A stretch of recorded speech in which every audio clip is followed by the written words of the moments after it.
welcome, one and all, for yet another episode of Wick TV, a cross-ideological space where we come together to talk about issues both political and cultural, from the silly to the serious. Gang, I was prepping today's show, and I was like, you know what?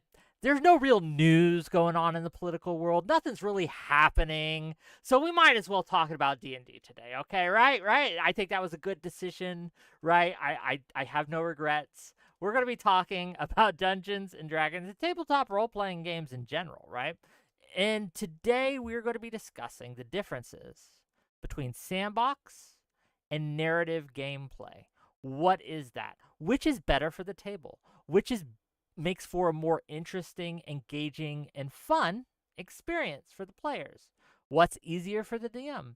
What are the pros and cons to each? We're going to talk about it all. We'll get into it, I promise you. But first, before we get into that, I want to give each of my guests here an introduction where they can give their opening statements, tell people who they are, why we should listen to them, and then what their initial thoughts are. I hope you're all ready. Chiba Hawk, nice to see you. Thank you. A 5-stream watch streak. Hell yeah. Look at you go, brother. Principles Before Politics. Nice to see you. Brew Crow, hello. Ice543, hello to you as well. Get on in. Get relaxed. We're going to have a show. JayMac, start us off. What do you got? All right, so I'm JayMac. I don't really have any channel of notes. I don't really stream or do YouTube. I moderate on a channel called Sitch and Adam Show.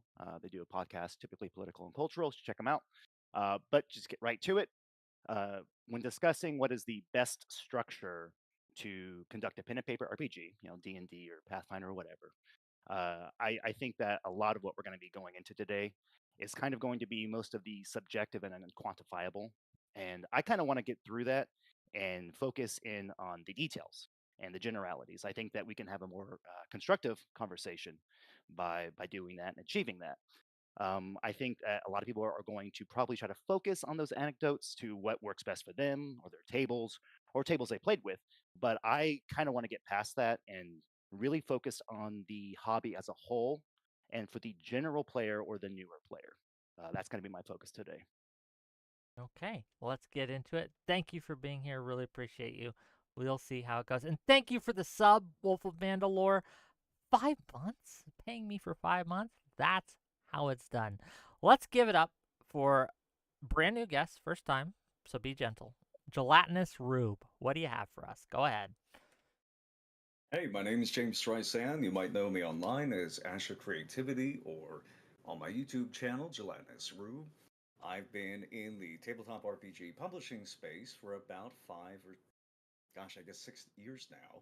I have a number of different successful Kickstarters online that people can play. I've been running grand campaigns and West Marches online for the entire duration, and almost as long as I've been playing tabletop RPGs. And as far as the opening statement, what I'm trying to get out of the conversation today is impress upon people that wargaming and the sandbox, the idea that you could play just about any way that you wanted to, or interact with the world any way that you wanted to, was originally considered the secret to success that could be repeated across tables. That you might have something that's like, you might have an interesting narrative beat or an interesting narrative moment or the occasional fudge that seemed fun in the moment and maybe was the subject of a fond memory many years down the line. But as far as what people considered like the ideal success that people could repeat across tables consistently over time was just the sandbox, letting players act as they wished and giving them tools to do so at the table. That was the original conceit of tabletop RPGs. Okay, And well, apologies briefly, I'm dealing with a chest cold, so my voice is going to be all over the place. all good. Thanks for being here. I hope you recover. And yeah, I'm sure we'll get into it when we go. Ukerist, go Hello. ahead. No All right. stranger to my channel. What do you Yeah, got? I've hopped in every now and then. Yeah, I also don't have anything in particular to plug on this. I think that my tabletop creds are going to be lower than a lot of people here. So I'm actually very excited to kind of learn from people who have spent more time arguing about this than I have and have more experience to back it up. But I'll just say very briefly, one of the reasons Wick brought me in is because intuitively I did fall on the sort of narrative side of this because, you know, when I was introduced to D&D and started playing, I not that long ago, must have been like 2018 maybe. You know, most often it was sold to me and described as a collaborative storytelling game, and as far as I've experienced it, that collaboration is between, you know, the players at the table and the DM, and that requires some sort of uh, um, narrative structure in most cases to drive the fun and the storytelling. And so that is my intuition about what generally works best. However, I expect that a lot of this debate is going to come down to nuances and shades where I don't think we're actually all going to disagree that much, in the sense that I think we will all probably agree there are important narrative elements to the game that must be preserved. The question will be how much those need to be preserved at the expense of a certain conception of player agency. So I'm excited to sort of see where this shakes out. Yeah. Yeah, well, thank you for being here. Appreciate you. Look, whether you've been in the hobby for a year or 20 years, I think everyone's opinion's valid here, and I think it's useful to hear different perspectives because we all come at the game from a different, with different baggage, for lack of a better term. But last but not least, we have Harmony Ginger, who's been on my show a couple times and for some reason keeps coming back. I don't know why, but let's toss the ball to you. Give us your opening thoughts and tell people who you are. Hi, I'm Harmony. At Gingerblast on Twitter, Harmony_Ginger on YouTube. And I'm not here today to tell you that you are having fun wrong, but I am here to tell you that there may be a better way. Clearly, linear stories with a single big bad and with moderately branching decisions that end up in the same place work fine for video games. But in a TTRPG, it fails to leverage the advantages of the medium. In an RPG, you are not limited by programming, but only by your imagination. And I guarantee that the combined imagination of you and your friends can create a better story and a longer lasting and a more memorable campaign than anything WotC, Paizo, or any other proprietary company can publish. You don't need to write a story, you don't need to flesh out your setting, or even include any sort of big bad in your campaign. All you need is a small town, a cave, some random tables, and an imagination.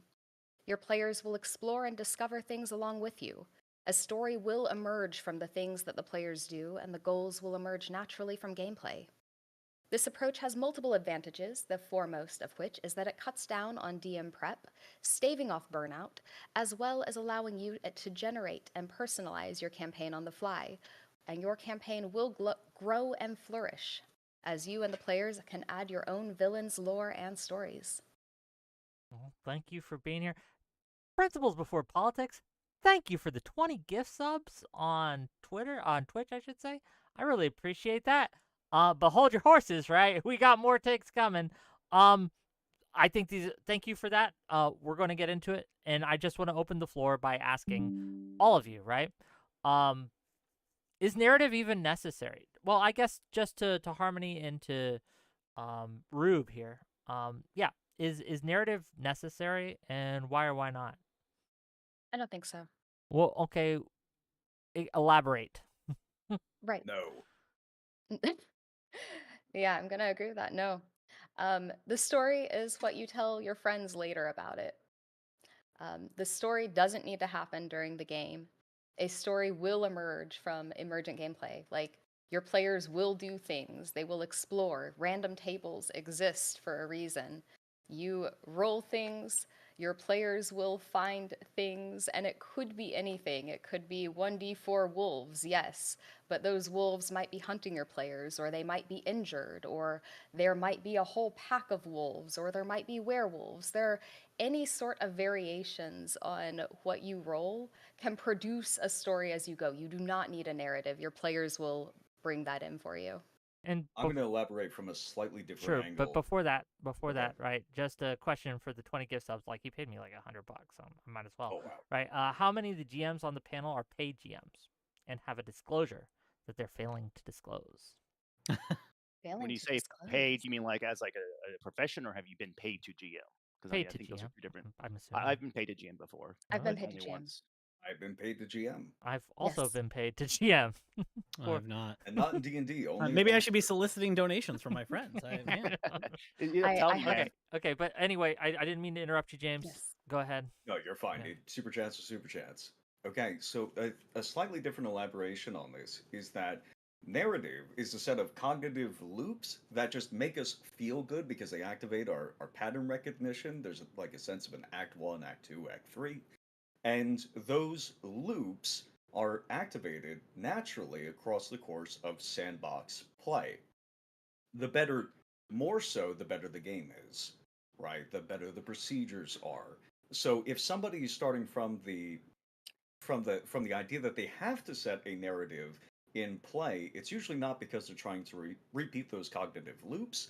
And what satisfies me about reading a book, playing a satisfying video game, or a satisfying tabletop RPG campaign, it's usually because they have a specific outcome in mind that they are trying to dictate from the campaign's outset, and will diminish gameplay to make sure that that outcome is maintained. Before we continue, Wick, I want to make sure that we kind of have our definitions in line so we don't spend too much time arguing over what means what. When you guys are talking about a sandbox game, can you just kind of briefly let me know what you mean when you say that? Like, give me just a few points here and there, the parameters that would dictate that experience. Do you want to do it or you want me to? Rube. You can start. Okay. All right. I define a sandbox game as a game that doesn't have a story for the players to follow, where the players can do whatever they want. If the players want to go exploring in the forest, they can go exploring in the forest. The GM might not even know what's there. They can do anything they want and basically go wherever they want, and a story will emerge out of that. And so, no story, does that extend to the setting as well? We're not talking just narrative with the characters or So players, but also like the actual world you're playing in. that's I variable. variable. Okay. That's variable. So some DMs like to have a filled out world and know what's there before it starts. Some DMs don't, and I think both are reasonable approaches.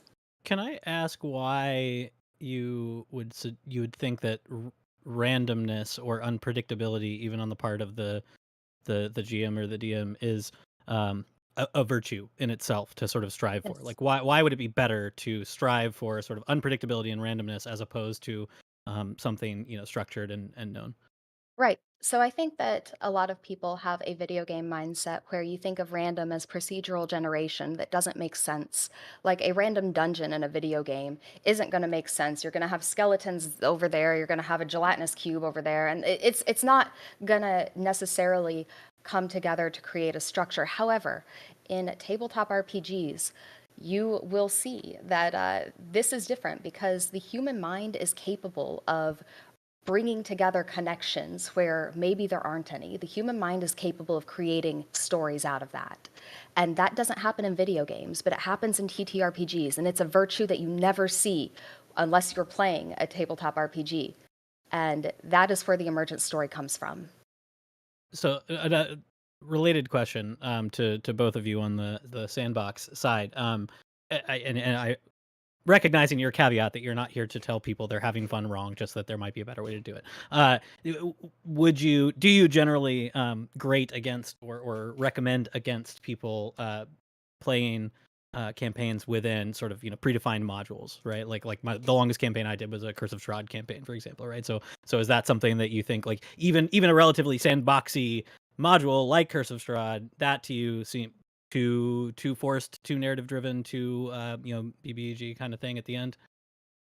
I think I that's a would compliment. not Oh, go say ahead. that necessarily. It depends on the module. Is sort of a cop out at this point, but it really does. There are elements in modules that have been developed to explicitly drive people away from the sandbox or provide a kind of facsimile of a sandbox, as opposed to actually enhancing or providing, making the sandbox easier. And then there are modules who have gone off in different directions and stuff like that.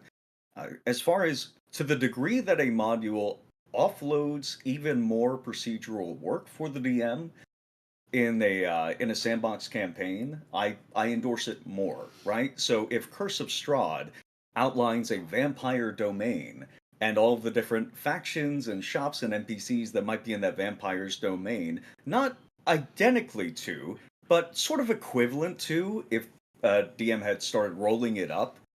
If like there's nothing about Curse of Strahd that's that's out of the ordinary for Vampire Domain. So I would be inclined to endorse it. Outside of any attempts to, again, the big caveat is where it tries to cut down on sandbox play and cut down on player actions. I guess a question then for the, again, anti-narrative people. Why are these things? Why is this a dichotomy? Why is this an either or? I have played in plenty of sandbox games in my day, where the players were kind of left to their own devices to shape things. But within that, a narrative does begin to develop, and I think it helps the game if the GM leans in on player created narratives within the game. So, for example, if you have a party who has a goal, one of the paladin, right, has a goal. In his backstory, his village was destroyed, and he wants to avenge his fallen and rescue those who were taken prisoner. That's his lifelong goal, to find his long lost village brethren and sisters and to rescue them from whatever horror trapped them. And as he goes and as he performs his duty and gets stronger, he finds clues to these things. Is that not going to just make the sandbox more alive and the world feels like a more filled place? Why would we be against a narrative such as that gets developed? And also $2 from It's Just AV, cool looking panel. Well, thank you for the $2. But go ahead, answer the question. I would say it's not an either or thing. That's just the framing of the question we were given. I think, no, seriously. I think I lean much more heavily towards sandbox gameplay than narrative driven. But I mean, narratives emerge from sandbox gameplay. You can't deny that. And in fact, it's a wonderful thing about it because sandbox gameplay will give you more personal narratives and will allow players to pursue what they want rather than hunting down the big bad, whatever that may be. And I'm not saying that big bads are always bad. I think they are the most powerful when they emerge naturally in the campaign, when your players go out of their way to antagonize something, or maybe they kill, or maybe their actions end up with somebody with a grudge against them that rises up and comes after them then. My position is not that narrative is bad in any form. My position is that it emerges naturally from gameplay much better than a planned narrative could ever do. So when ahead. we're looking at the sandbox, sorry, wait, did you? No, I was just going to Wanna- toss it to you guys. Go ahead. Oh yeah, no problem. All right, I'm just trying to soak everything in like a sponge and just kind of squeeze it back out. So when we're looking at the focus on narrative within a sandbox, I mean obviously story is going to drive the players forward in their characters. I mean they're acting within a world in a setting, and their actions are going to have reactions and consequences. So when we look at the big bad, and Harmony, you brought up that it developing it naturally. I think what I would contend is that having these things in place, or at least having the foundation or the narrative thread in place for these things to develop based off of player actions or reactions, it gives the GM and even the players more time to, I guess, actualize these things in the game. So, for example, if I have nothing pre-planned for my campaign, I've just said, "Here's the setting. Now go forth, players, and conquer or do whatever you want to do." And the players, after a course of a few games or a few sessions, find themselves in an instance where they have now encountered a quote unquote big bad. To me, I think it is way more impactful to have the groundwork laid out for this concept of a character than just trying to pull it out of the ether. I for example, when I do my games, I'm very very careful to not railroad my players. I don't think anybody thinks railroading is a good thing. We can agree on that, right? Mhm. Okay. But I With also, caveats, okay. with caveats, yeah, sure. But and And I'm after sure we'll you're get done, to I'm those. curious to hear those caveats. But yeah, Of course, yeah. But I think that when it comes to an enjoyable experience with the players and their characters acting in the world, being able to have this character or this plot thread that's been kind of marinating in the background that I've cultivated and curated for a better experience, and then springing that on them, that's still part of the narrative. You know, now maybe their actions they meet that guy way down the line in the campaign. Hell, maybe they never meet him. They just see the impact of that the BBGs is doing throughout the world without actually ever having any direct contact or knowledge of the character. But the narrative is still there, and because I provided that and that through line, the players have that sense of the story going forward.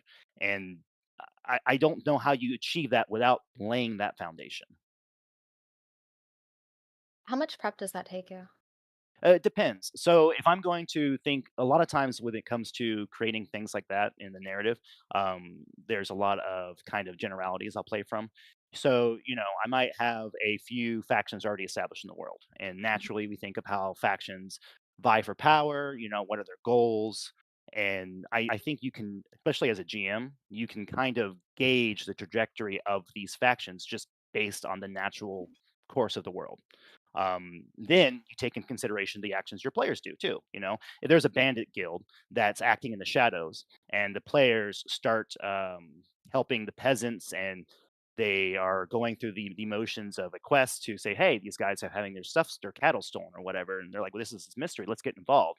They end up stepping on the toes of the bandits guild. They have their attention. Boom, you've got that story. But the players ultimately have the choice whether or not they're going to go down that path. Bandit guild's still taking the cows, so I don't think it requires Okay. all that much prep work, but I mean, it does require some, and I think that's when the narrative strength comes forward. Okay. I mean, I don't have a problem with that.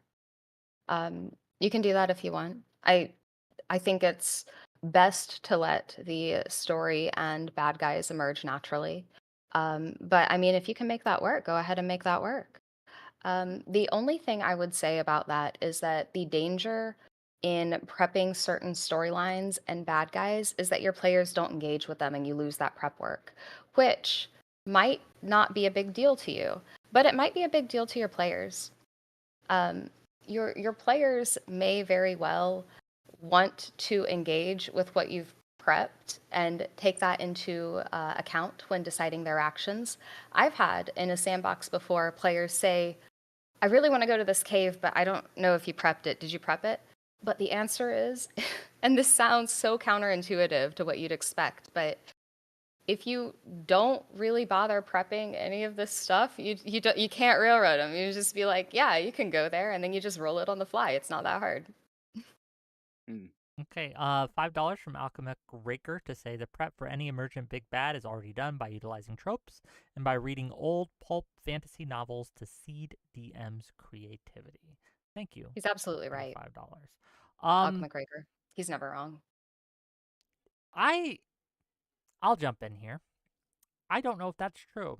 I, I I think was that going to say, I don't think I agree either. yeah, I think that while in a sense we all have the old stories, the archetypes, if you will, nothing new under the sun, yada yada yada.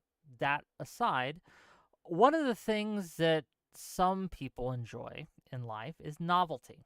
And what I mean by novelty is something different, something new. So if we're all just playing the same old dungeons that we've always done from the same old stories that we've always drawn from, it can grow stale and unfortunately predictable. And I think that's one of the dangers to too much randomness, in fact, is it grows predictable in a counterintuitive way. So again, if all you have is that well of these old stories, pulp fantasy that you're drawing from, everything you do is going to look kind of samey. And as you go, and if you want a campaign that lasts years, you want something that can shake it up now and again. So I would argue that that's probably not the only tool you should have in your shed. In fact, it shouldn't be something that I would say it's a crutch. And a good narrative GM will divorce themselves from that crutch and utilize their own takes on these things. But that's my thoughts. I want to Well, pass I'm it to gonna you, Chris. disagree. Disagree with me, and then we're going to pass it to you, No, Chris. Go ahead. I I was wanted to gonna just agree too, but I want to see piggyback here. off that on that point. Is that okay, Wick? Because there's also an element of the um, the random and the pulling something out of one's ass, that I think you are playing Russian roulette with the individual skill level of the GM at the time. The ability to improv, to act on the fly is, I don't, you can develop that skill, but a lot of that has to be innate. Everyone's seen bad improv. Everybody has been exposed to that, and especially newer GMs, I would be very, very careful to say, "Oh, don't prep. You know, you're fine. You'll be okay." A lot of people, I just think, unfortunately, at least at the beginning, do not have the skills or the natural talent to kind of pull that out of thin air and deliver as rewarding experience as you can if you've had some prep into what you're going to put out there. Rude. I can sort of agree. I can understand where you're coming from there.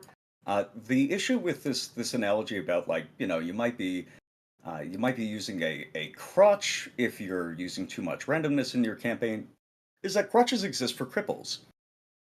That is the proper tool for people who are crippled or dealing Are with you some a kind of crippled GM? no. People who are dealing with some kind of deficiency on their part, which all of you are, all of us are, is that the No, just all of us. No, Yes, all of exclude it. yourself. Yeah, It's fine. I could exclude myself. No.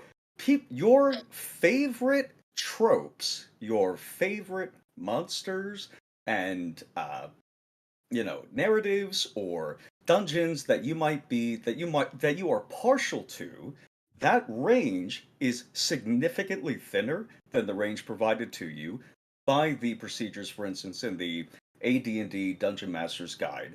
You would probably start putting the same goblins, orcs, skeletons, and you might occasionally think of something else, like a gelatinous cube or some other monster to put in the dungeon. But the table forces you to adapt and excuse the game's faux pas for putting a red dragon inside of this room of the dungeon.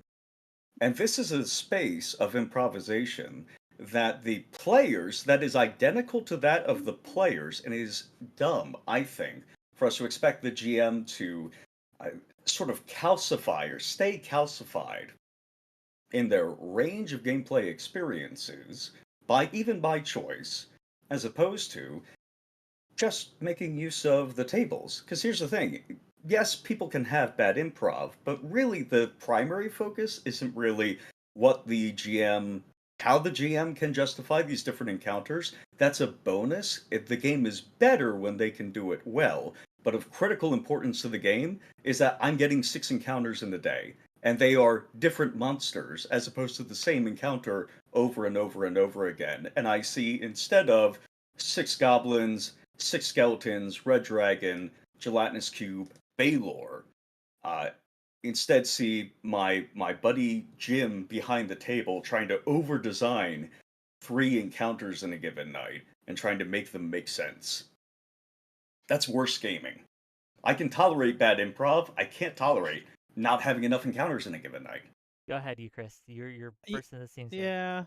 I don't like the language, I guess, of calcification, because I think it kind of sort of sets up a bad form of what I think the narrative side of this debate is arguing, in the sense that, like, I think all of us, as we said, like, again, with caveats, I'll caveat here in a second, all of us are against, like, full on railroading, asterisk with, if you're just in a one shot or whatever, you just want to have like a good, like, 5-hour one thing. But, like, the idea, I think, is that a narrative hook, a push in the right direction, is sort of what actually inspires the best forms of this collaborative storytelling. So while I like what Harmony has been saying, the idea that we can trust people to sort of flesh these things out themselves, to sort of pursue their own storylines, and we can find the big bad along the way. The popularity of relatively preset modules says to me that, like, a bulk of people who play these games are learning to do this kind of storytelling and need some kind of handholding along the way. And I don't think that's a bad thing. I think actually it ends up being quite good. So I was discussing this. So on my caveats about railroading, I was discussing this whole debate with a friend of mine in the past couple of days, since Wick hooked me into it. And he really wanted to press the analogy or the mental image of railroading. He said, one of the cool things about railroads is that railroads still diverge at certain points. And actually, one of the cool things about railroads is that they don't need to be finished before the train leaves the station. You can actually run a train on a railroad before you know where the track ultimately ends up. Like, these are things that can be changed along the way. There is more flexibility than you might think. And so I think on the one side, we have an intuition that what it means to preserve some kind of freedom and agency is a complete openness. And on the other side, we have this idea that, like, within brackets, these things actually happen more productively. Like, that we actually develop these stories in better ways if we have this sort of narrative hook. So, for example, like, if I'm setting up, like, maybe not a long-term campaign, but like, okay, here's a short campaign we want to do. We do a session 0. I'm like, hey guys, here's kind of the setting. Tell me what sort of characters you're thinking of. That's a collaborative process where the DM now gets to learn what sorts of characters are going to be dropped into the setting that they're developing, or maybe grabbing from a module, and then they can be flexible in response to that, right? We can now, from that session 0, as GMs, take the ideas we've gotten from these characters, their motivations, their story arcs in the past, and say, okay, well, this is the sort of thing I want to set up, and give them, clues and hints along the way to drive them that way. But of course, like, yeah, if I am doing a campaign and I, like, all my players are in a tavern, and I send some super obvious guy to be like, hey man, there's some crazy stuff happening in this cave outside of town, you want to go check it out? And they all say no. Okay, fine, they can do whatever they want. But, like, I gave them the opportunity, and there's a sort of there's a line that they can follow. Yeah, before responses, thank you for the 10 additional gift sub principles before politics. I really appreciate you. Rabid Wombat's like, you know what else you can run a train on? Quiet, you. Quiet. Calm down. Okay, it's not this kind of show. Take your stuff elsewhere. $5 from Alchemic Raker to say reading Appendix N teaches how amazingly usable random table results actually are. A desert and swap right next to each other? Really? Yes, really. So, any responses to what Ukerist has to say? Go ahead. I'll let Harmony go first. You can. I got distracted. Right. No. No, I'm telling you to go first. Okay. You don't have a choice. Right.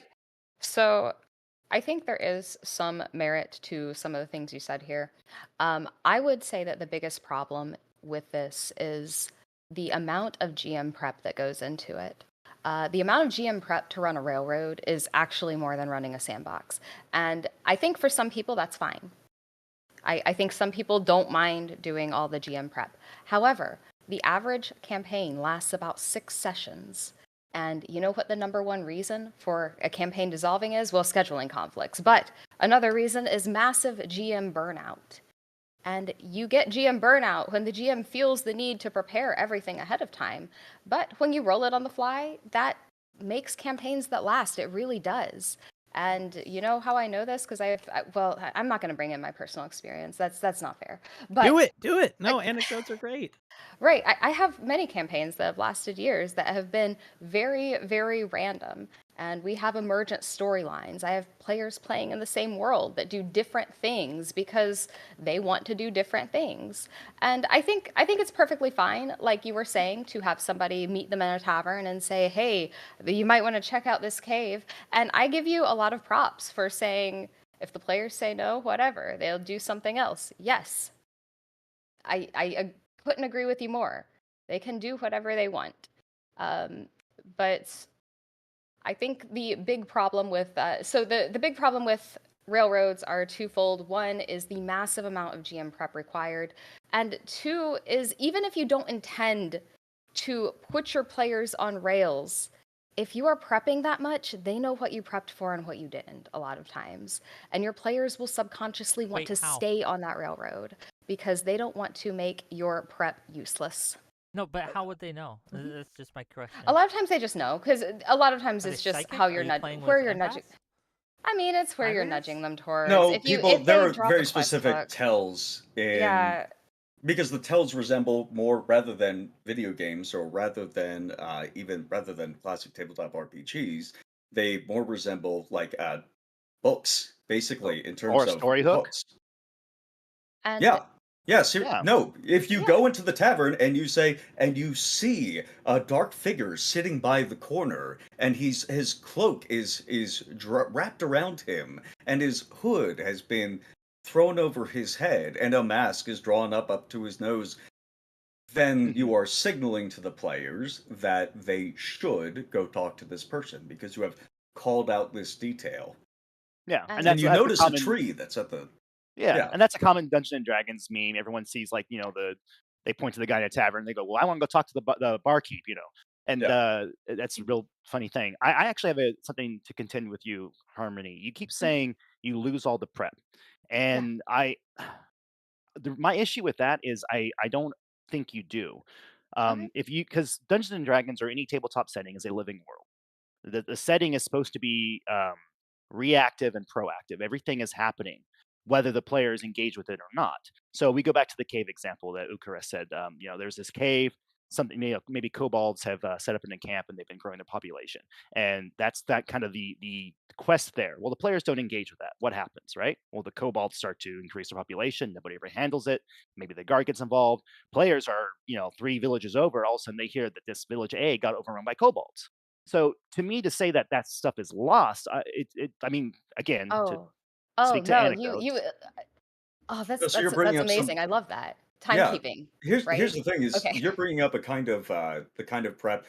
There's been a no prep meme that's kind of swept through MySpace for like the past year that's been really annoying and really detrimental to from people's ability MySpace. to actually what's up? From MySpace. I think he No, means my my space Oh, space. space. Yeah, His like is space. that a my thing my still? circles, Gotcha, whatever you want gotcha. to say, that's been Okay, really detrimental to new players coming in because I think that it's not so much that prep, it's all in the word, plot hook, quest hook, prep. These are terms that have already been claimed by the enemy, by people who are encouraging us to just constantly, set all of the options for the players up ahead of time and make sure that they stick with these options, or else. But prep, as far as just like rolling up a dungeon and making some connections, improvising some connections between random encounters, the factions that you've generated across the map, tracks or rough ideas of their game plan, their goals ahead of time, is just setting up a war game. And so, prep in the sandbox sense is actually just practice for things that you would be doing at the table anyways. And if you get a chance to use these resources at the table, fantastic. But even if not, you are again just engaged in practice. You are trying to become more proficient with the procedures the game provides you. So yeah, this is not this is something that we completely endorse, or I completely endorse. okay. No, you can speak for me on that. So this would, I think, still fall into the camp of having underlying narratives, though, because again, me as a GM establishing these kind of background stories that are happening, um, being active within the timeline of the game, that's still a narrative through line. Now, my players might not engage with it at the time, or they might not ever engage with it, but because it's a quote unquote living world I'm creating, it's still impacting them at least in some way, whether it's tangible or not. And so I think, like, for example, when I prepare for a session or we got a campaign going on, a lot of times when I first, like, I don't ever do modules. I mean, I just don't. I love to write. I love to create. That's the process I like as a GM. So when I am coming up with an idea, I usually make the setting. It kind of establish the world's rules, the powers that play, all that jazz, and then from there talk to my players and say, okay, well, who do you want to be in this world? And I give them the needed information that they need. They have questions about the history or timeline or whatever. Supply that to them. They create the characters. Boom, we've got a starting point. Now, a lot of times when it comes to the story hook, I I like to leave it somewhat open because, uh, me personally, I think I would probably, if I was just to tell you guys honestly, I'm more in your camp with how I like to play the game. If I'm a player and I love the options, I've been in several games where the GM like complete. I was like, oh, I want to go down this alleyway. Oh, the alleyway is blocked by a blockade of debris. It's like, oh, well, can I jump over it? No, it seems too. It's like, well, can I try? You know what I mean? That kind of crap. Yeah. So I get it. I love to experiment and test things and try things. Yeah, but But hold when on. it That's I'm gonna put my thing on the scales a little bit here because that's not a difference between sandbox and narrative. That's a difference between a bad GM and a good no, GM, of course, and they're not the I agree with same, you. right? And so I when we agree. yeah when we talk about like I don't think you have to. I think you can railroad in either a sandbox or a narrative, or you cannot railroad in a sandbox or a narrative. I don't think that's intrinsic to one or the other. I think that we see a lot more narrative campaigns going on than you do sandbox games. And so just with the existence of pre-designed modules and all that, it's just going to be naturally how it goes. So we might see more GMs that are bad, right? And by bad, I mean inexperienced, who run the more narrative based games. But I don't know if that necessarily means sandbox is a better way of doing things.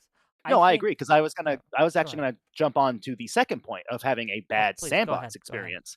So, on the inverse, or on the other side of the coin, I have played in a game where a GM was completely free with everything, so much that she didn't really have uh, sense of direction as far as what we the players were going to kind of accomplish. So, one of the players, you usually have a party member who just kind of takes the lead role, and so he was like, "Well, I think we should go to point A and check something else out." And that kind of diverged into a very loose story that was obviously not prepped. It was very obvious that she wanted to kind of go by this the seam of your pants, just whatever happens, happens. And it was evident because there was so much fizzling between the combat and the actual structure of role play. Combat was always solid because we have tons of tables to roll up for that. There's tons of things that you can take from the internet or apps or whatever to provide those encounters for you. But when it came to the role play, it felt so devoid of spark because she had not had any groundwork for her to pull from, and I unfortunately she lacked the natural talent to also deliver that on the fly, and that group kind of fizzled out, and people just weren't as excited for it, scheduling conflicts, and nobody really was excited to come back. And I had players in that game who played with me later as a GM. In one of my games, and he was like, "This is like night and day. Like the experience for me as a player and having this structure." He's like, because it was one of his first games was her game, and he said, "I can't.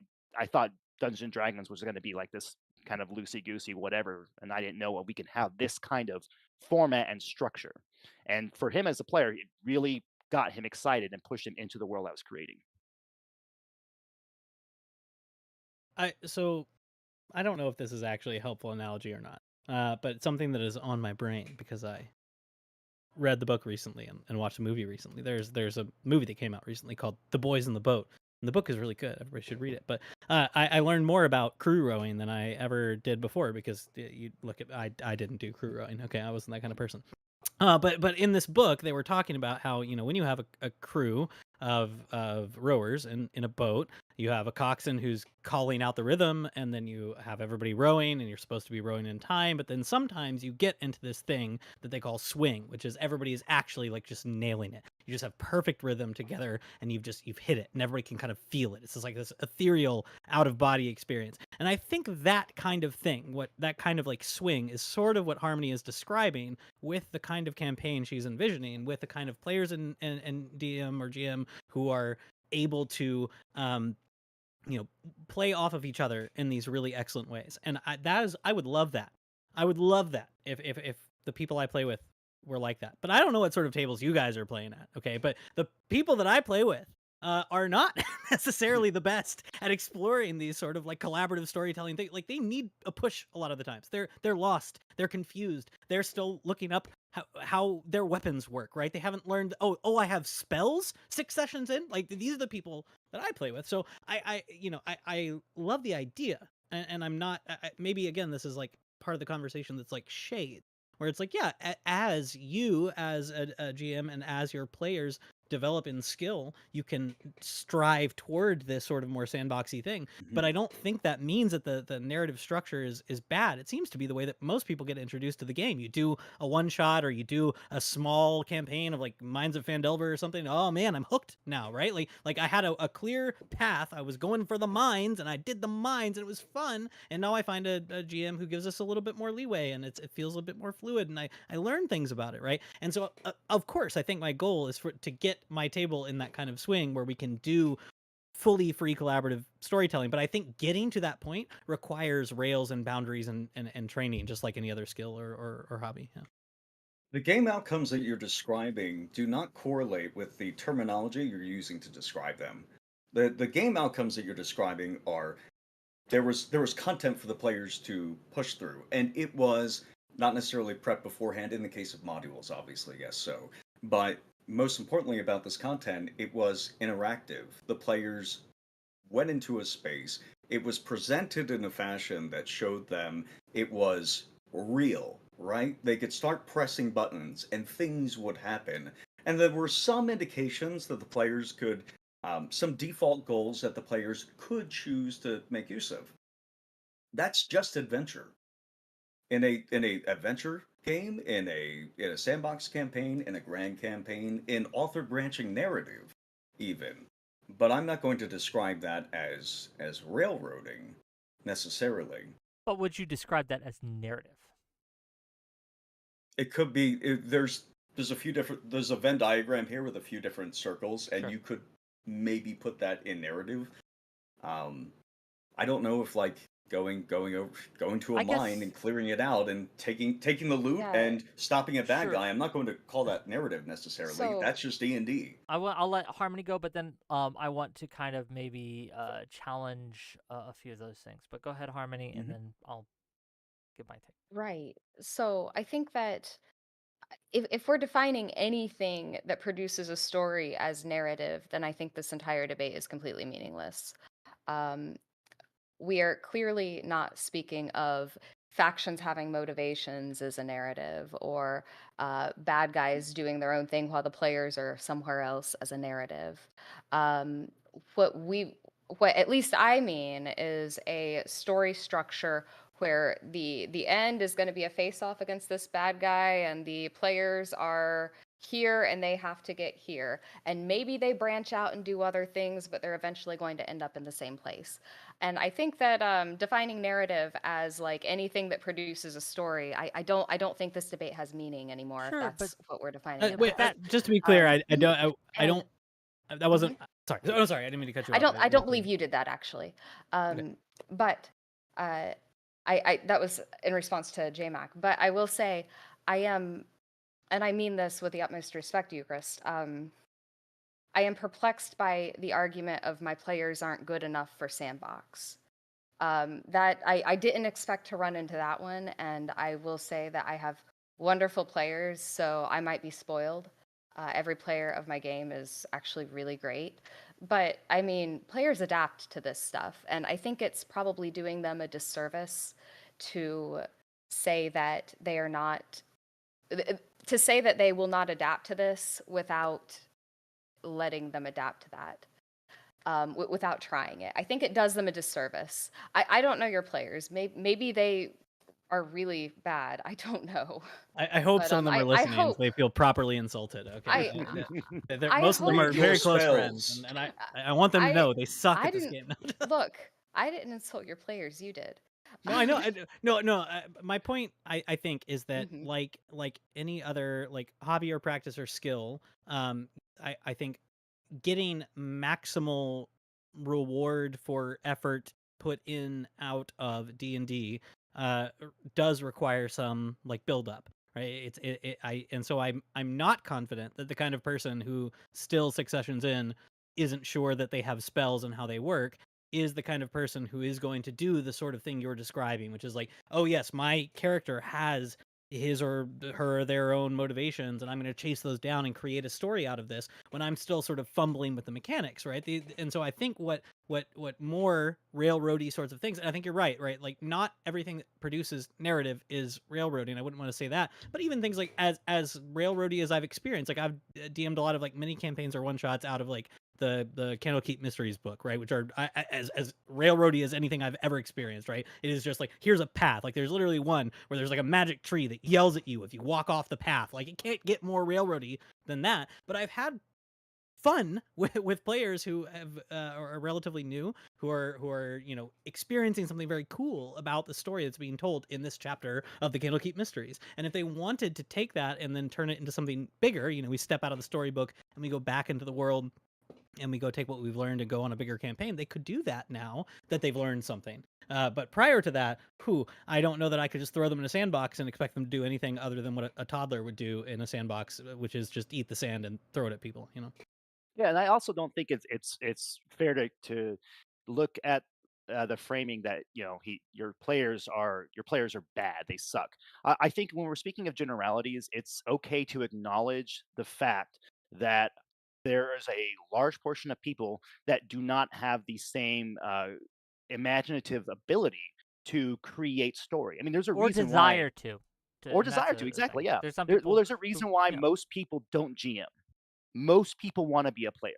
That's just the facts. Most people, it takes a very specific type of person with a specific mindset and set of skills, or hope to acquire skills, that wants to GM, because there is going to be a certain level that a person has to be able to accomplish when it comes to the creative side. I'm there. There's Have you guys ever seen the Apple meme, the 1 through 5 apple? Can you imagine an apple? Mm-hmm. Yeah. Yeah, yeah, it's called a aphantasia, which basically, there's a spectrum of the ability of a person to be able to visualize something in their mind. And Dungeons and Dragons, or tabletop games, war games in general, are almost 100% the theater of the mind. I mean, yeah, you can get miniatures, you can do battle mats and all that, but a lot of the things you're describing, you have to imagine. Now, when it comes to the ability to properly describe a scene or setting or a person, the adjective one chooses, the words that one goes to, is going to paint that picture. If I say, you see a big hairy man, and you go, okay, well, everyone's going to start picturing a big hairy man. Now, if you're a very creative person and you can visualize the apple, that might be way more detailed. Somebody who's not, they might just see a blob that's hairy. But if I start to go into the descriptive of, the dungeon door opens and you encounter a large imposing figure, and you go into all these different descriptors, then the person who has the inability to really get to that point of creativity or imagination, they don't have to do the legwork, because you as a GM, it's your job to describe what they're seeing. To a large portion, however you look at the job of a GM, part of it is just basically telling the players what they're encountering, what their characters are seeing in the world. And so I really struggle with this framing that we can't acknowledge the facts that there are a lot of people that just either don't want to, or they are unable to accomplish this feat. So it's not that I don't want to acknowledge that there are people who don't who wouldn't do well in a sandbox game. It's that I think I'm trying to say this nicely. I think that there is a tendency to assume that it is more difficult to run a sandbox game, and that there is a tendency among GMs to assume that their players can't handle it, when in fact they can. And also, I think that just because someone might struggle with the mechanics of the game, which, by the way, if they do, if your players are refusing to learn and don't really are not getting into the game at all, then you might want to play a different game. But if there is a struggle for mechanics, that doesn't necessarily mean that there's going to be that same struggle on a storyline. That doesn't necessarily mean there's going to be the same struggle to to want to go do something. And if your players are sitting in the tavern and they don't want to go out and adventure, they don't want to do anything, they just want to play a dice game, then maybe you're better off playing Liar's Dice or Yahtzee or something. Like I don't know what to tell you I at do that love point. Yahtzee. Okay. No, Um, I just I don't think it's insulting to suggest that for many people, especially people who are new to this sort of game, that full freedom without any sort of limits or direction is crippling rather than freeing. Right? The idea that freedom happens best within some kind of bracketed limits is one that I think crosses boundaries between like political theory and tabletop RPGs. That like within some sort of story and context and narrative, you are a character with motivations and things. Like yes, that you can do things. But for most people, they are not yet in the head of their character. They don't get the motivations and the backstory. They have not yet figured this out. They require some time to sort of like ruminate and soak in the waters, right? I don't think it's true that you can just throw people into a full world of like, okay, if we're imagining like the real life counterpart to a full sandbox game, it's like you're dropped in the desert. You can do literally anything you want, walk in any direction you want. You just kind of need food and water, right? And that's what people are going to drive at. And then motivations past that, well, that's like way down the list, right? I So like mean, we're already tiering up motivations before we even get to the point of dropping them into this world where you can make literally any choice you want with no pressure or motivation in any particular direction. I like I the mean, Maybe idea there of some this there shape or are crossing form. there boundaries are between well, political theory, because there are yeah. people who, because I think people who, I mean, it makes sense to me, because the folks who, the same kinds of people who confuse the boundaries between practical options before you and the freedom to pursue options that are presented to you in reality, love to construe or misconstrue this or mix that up with the idea that you can attempt that you might be thrust into a, a blank vacuum with no interactions with anybody else in the human world. And these are the same people who like to do this in tabletop RPGs, where you might be thrust out into the world and like, well, you can do literally anything, or to present the idea that you can maybe do literally anything, but they get paralyzed because they don't see the natural options or context between them. Evil people love to do this, which is why I like the comparison between the comparison or the idea that there's some kind of crossover between the political and the gaming here. But seriously, players are constrained. My opening statement was the idea that wargaming was something that people could lay out at their table for context, for adventure, at the very beginning of the hobby. And this was something that could be practiced across tables, and its successes could be repeated. Some people might be better or What worse than can you others. define success for us? So first of all, $2 Mhm. from Turtle Emergencies. Say what would Trump's D&D alignment be? Look, we're not going to get into that today, but thank you for the $2. Um, you keep saying success, and this you mentioned this in the opening statement, and I forgot to ask you about this. That's my bad. Mhm. But you say this success across tables can be measured. What are the metrics for success? How do you know a campaign or a game that you have run is a success? Harmony mentioned it lasts for longer than 6 sessions. Right. Is that a similar metric that you would have? The Simply most length amount of of fun time? for the greatest number of people for the longest period of time. And that's usually going to be under that umbrella, or the way I define that umbrella is generally that I get to enjoy the conceits of the medium at the table. I am choosing to play a tabletop RPG instead of a video game, which would undeniably provide me with a better combat experience, or better visual experience, or probably better mechanical experience. Tabletop RPGs are kind of crap in this area. Or reading a book. I'm choosing to do it instead. I'm choosing to experience a narrative that I can impact, or I a understand. context that I can impact, as opposed to reading Nine Princes in Amber. But then two follow-up questions. One, would you concede to the fact that and this is going to be a debate next week, so this is a little preview Mhm. here, that as we've grown up in editions from like basic to uh, first edition, second edition, 3, 3.5, fourth, fifth, right? And we're coming up on a new edition soon, I believe, right? Mhm. That the tendency has been for the game to become more and more narrative driven.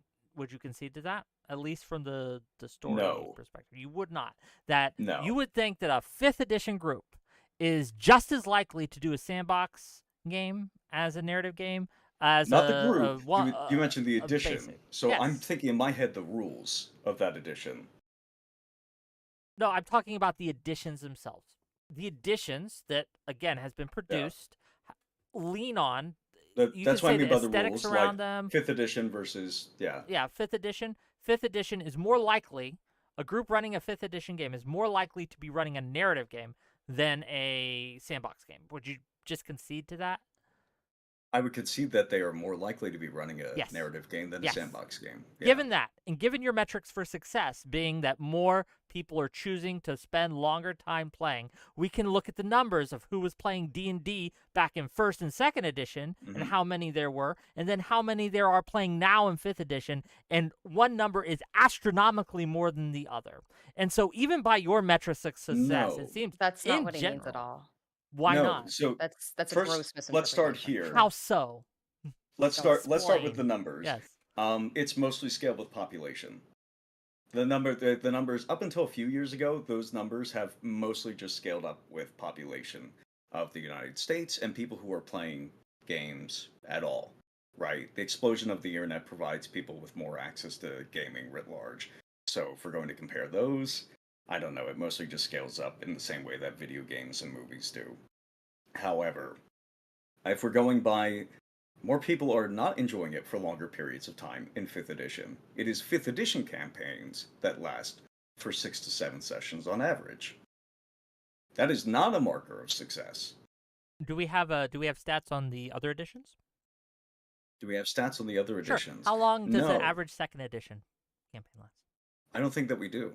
Okay. I So think that how it can we was measure? only once WotC bought TSR and bought the rights to D&D that they had a bunch of Boeing executives, I think it was who Boeing is the had best company. There's nothing wrong Oh, at yeah. Boeing. Nothing is ever bad Well, happening it was at Boeing. pretty good back in Yeah. the 90s. Just want to get that out there, please. Don't. I don't even my thing with this kind of metric. I don't even know if this metric is all that useful. I think it's more solid metric to look at. It's not a metric. the- It's just like an umbrella for people Yeah, to of like. course. Okay, Sure, but this you're is well, there's my going problem. to Let's be just if real I quick, define James, something as success, it's going to just be real in here. quick, really quick, James. The problem I'm having is you're using these kind of loaded terms, right? Like, it creates weight to your Yes. argument that's being smuggled in that I don't think you're backing up, and that's my Okay. problem here. You haven't backed up this assertion that OD&D or D&D or 2nd edition players play longer games on average than 5th edition or more I'm narrative. not arguing that. What I'm Okay. arguing is that the rule set provides you with more tools to run a longer scale campaign, and that it's specifically that wasn't even where I opened, but no, it was because I said that the beginning of the hobby opened up with the assumption war games and a wargaming context would provide you with a sandbox game whose successes that you can repeat across time. And your contention, correct And me then if I'm I wrong, asked, is what was your definition of success? definition and of you mentioned success? time as a thing. The longer I campaigns mentioned. go I mean, on. time is one thing, but again, what I was focusing on was the conceits of the medium. Fair enough. I get to enjoy things in tabletop RPGs that I cannot enjoy in video games and cannot enjoy reading a book or watching a movie. Yeah, I want to go to when we're looking at these different definitions of what's counted as being successful or not.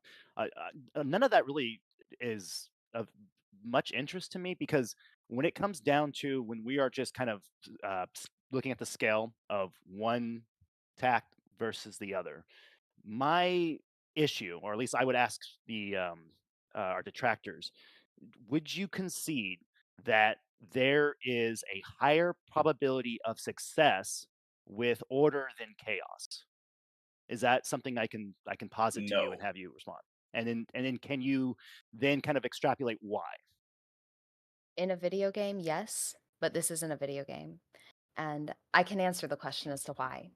Because with random tables, they do something really amazing in tabletop role playing games.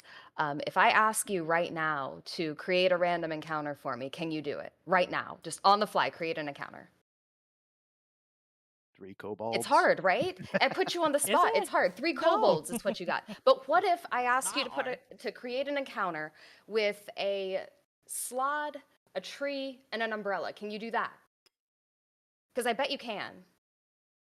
I mean, if I had the stat blocks, I can do anything I want to do. Exactly. Yeah. Because I've given you random input and your brain will make sense of it. Your brain will create something. And your players, they'll probably put it into the world for you, but if they can't, you are creative enough that you can. I believe in you. And Yes, that's not but chaos. Your brain works better within certain bounds if it's given random input. You can make sense of this. But Harmony, just real quick, Mhm. and but Harmony, would that not also extend to narrative games where you, instead you're of having defining this narrative. random sandbox of narrative choices, or not narrative choices that your characters can choose from or players can choose from, instead you give them things to work with, such as a pre-planned So- story that they can actually engage with.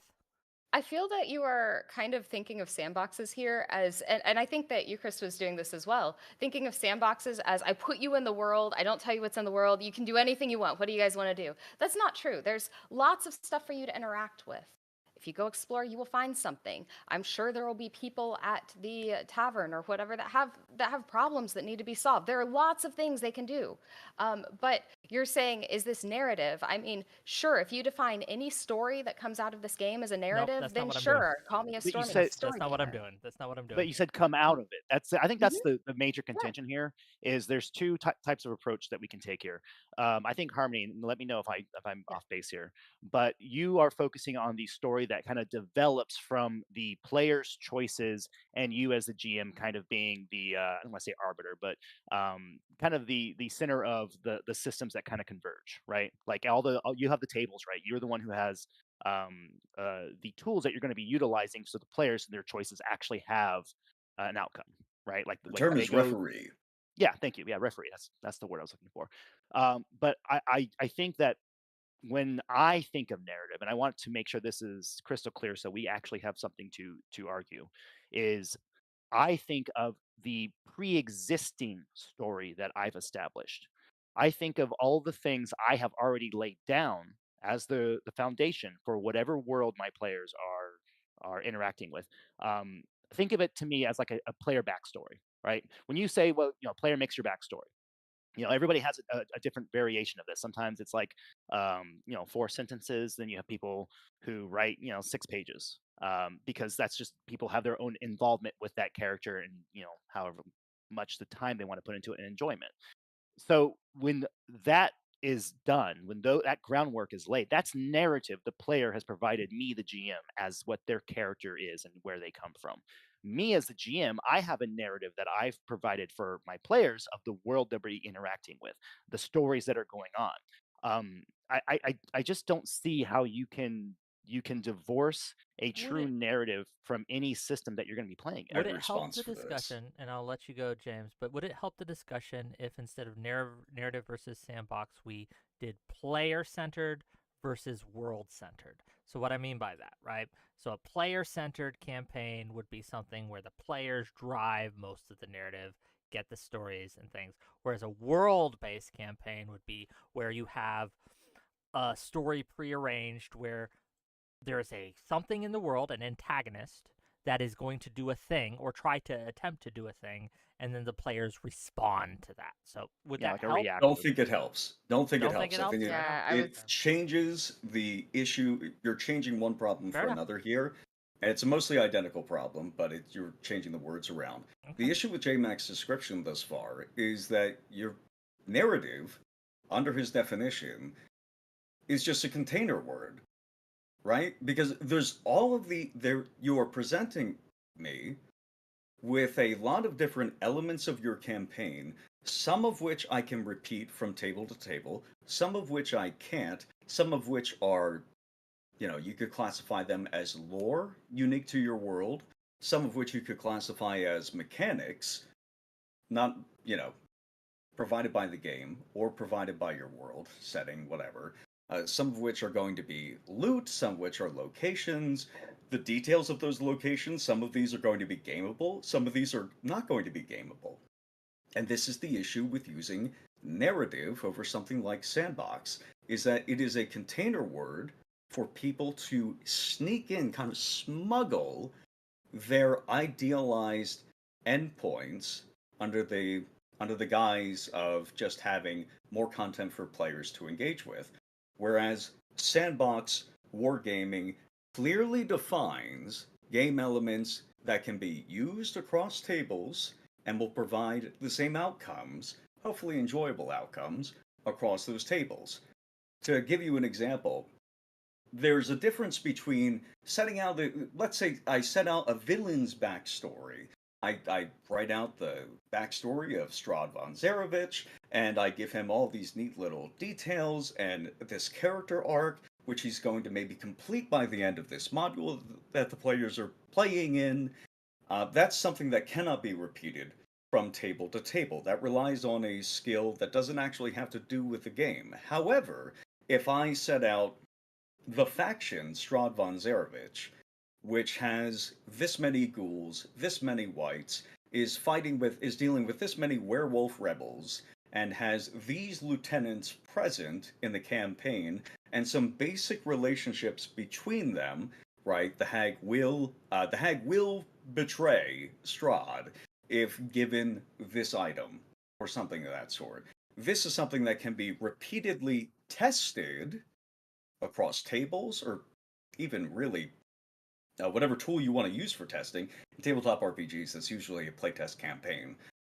But these are gameable elements, and that's why we stick to, in our definitions of sandbox campaigns, we stick to things that can be gamed, that are relevant to the table. An issue I had with Ukerist's description earlier, or maybe this was JayMac. I can't recall at this point. It's been All lodged white in my head kids for a look the little same while. to me too. It's okay, I'm right? trying to fuse together. It's just been lodged in my head for a while. The idea that you might want to that GM descriptions are difficult to get to. Oh no, it was JayMac talking about aphantasia and how not everybody wants to be a GM. I think this is mostly wrong. I run sandbox campaigns. I have had my players run sessions, sometimes short little arcs, you could say, or short little adventure threads in my campaign, which is great because then I get to be a player. We didn't need to create a new world for it. I didn't need to like put information out of my head for it. It wasn't an issue because we had procedures in place that they could rely upon to produce what everybody had already agreed counted as gameplay at the table. Whereas something like, it's not. I had a debate with Alchemic Raker on this on Roll and Bones channel about the subject of including more gameable descriptions in your environments and stuff like that, more levers for the players to pull. I think it's good, but that is a skill that can be developed independent of running a baseline satisfying campaign, which only requires, for the majority of people, only requires enough combat encounters, enough times to use your cool stuff, enough times to kill bad guys, enough opportunities to kill bad guys, get XP, get loot, save the girl, whatever it is. And then narrative is a nice plus on top of that, but people who prioritize narrative, having a satisfying story over everything else, they're not lasting in these campaigns anyways. $2 from R-Dubs, aka Mr. Flamboyant, says Rube wins on voice alone. Debate over. Well, thank you for the $2. Oh, come on. He's not even doing the cowboy voice. I know. I'm not doing the cowboy. I can't right now. No, he's sick. He's got a Um, malus, I am. right? Speaking of diabetes, did you know that Gatorade has like half of your daily sugar intake? It's a lot. Yeah. Wait. Are you diabetic too? Well, I might be now because I finished off a 28 pack in the past 4 Oh. days. Well, if you are, let me know. We can be dia buddies. I'm gonna Right. be. That Anyway, sounds violent. no. I kind of want to go back to something. You were asking, I didn't get a chance here. You were asking about metrics to determine the success of a campaign, aside from the length of a campaign, which Yes. I will say, yeah. So I'm someone who has grown quite a lot as a GM. I used to prioritize narrative. And when I did prioritize narrative, I think my games were fine. Like, I don't think that prioritizing narrative is going to make your game bad. All right. So let's get that out. But something I noticed when I went to a more sandbox structure, and something I especially noticed when I started, we won't start the timekeeping debate, but when I went to a one-to-one campaign with a sandbox structure, was that my players got so excited in between sessions, and they would get in the voice chat, and they would be talking about what is going on in the game and what they were doing, and they're way more excited to engage. How much? And that's something. Just to think, I wonder how much of that was because of the mechanic and the tools it provided versus the novelty of this is different and new. So I have some. It could be either, but I run a couple a couple sandbox campaigns now, several actually, and it seems that there is a lot more player engagement in between sessions than there was with a narrative-driven campaign. And also, I will say that I have two consistent GMs for my main campaign that I run. And it's way easier to share the GMing if you have like a sandbox campaign, because you can jump in as a player and have another GM step in and run it. And like it's a little bit unheard of for like narrative campaigns to have more than one GM, but Oh yeah, Uh, typically a GM yeah, has kind of like that guiding principle that exactly. they're going with. Um, You can do it with a sandbox, though. You Which could do it so with artificially narrative. constrains the supply of GMs. You have to Mhm. you have to commit to this 8 month long campaign where you are supposedly, according to the internet, going to be slavishly adhering to all of your players' objectives, wants, and needs, except when you're not, and you're only going to and you're going to swing in the opposite direction and just only do what you want. It's a bad that doesn't filter for good referees. That's a cultural problem. It's not a procedural problem. I've got a question for Gelatinous and Harmony.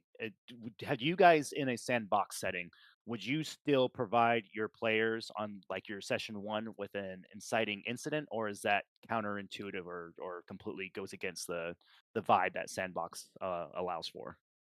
So, what I do on my session one of my sandbox campaign, my latest one, I kind of had them all meet. I said, "All right, where do you guys want to meet?" And I let them kind of introduce their characters, meet up, and I kind of waited for a bit to let them to kind of see if they had anything right off the bat that they wanted to do.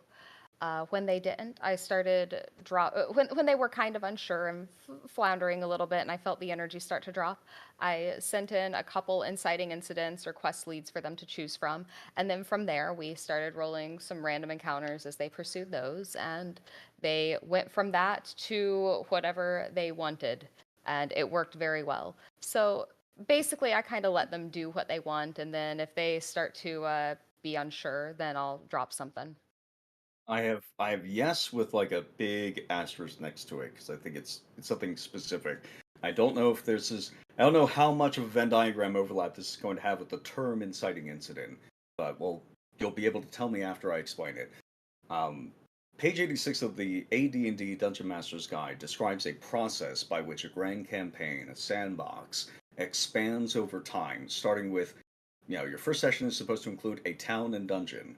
And then as the players begin exploring the local area, this progresses into developing cities, developing out the regions, the factions competing within these regions, up to countries, continents, planets, and other dimensions is the description of this. It's a very short description, but it's extremely evocative. I kind of wish it was at the front of the I wish it was the intro or the foreword to the DMG. I think it would have been more effective, and people have missed it.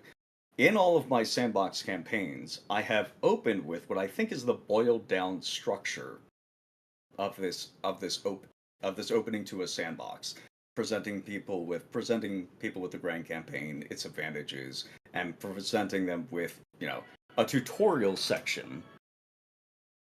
There we go. Sorry about that. Some background music to that Yeah, I monologue. don't even But know go where that ahead. came from.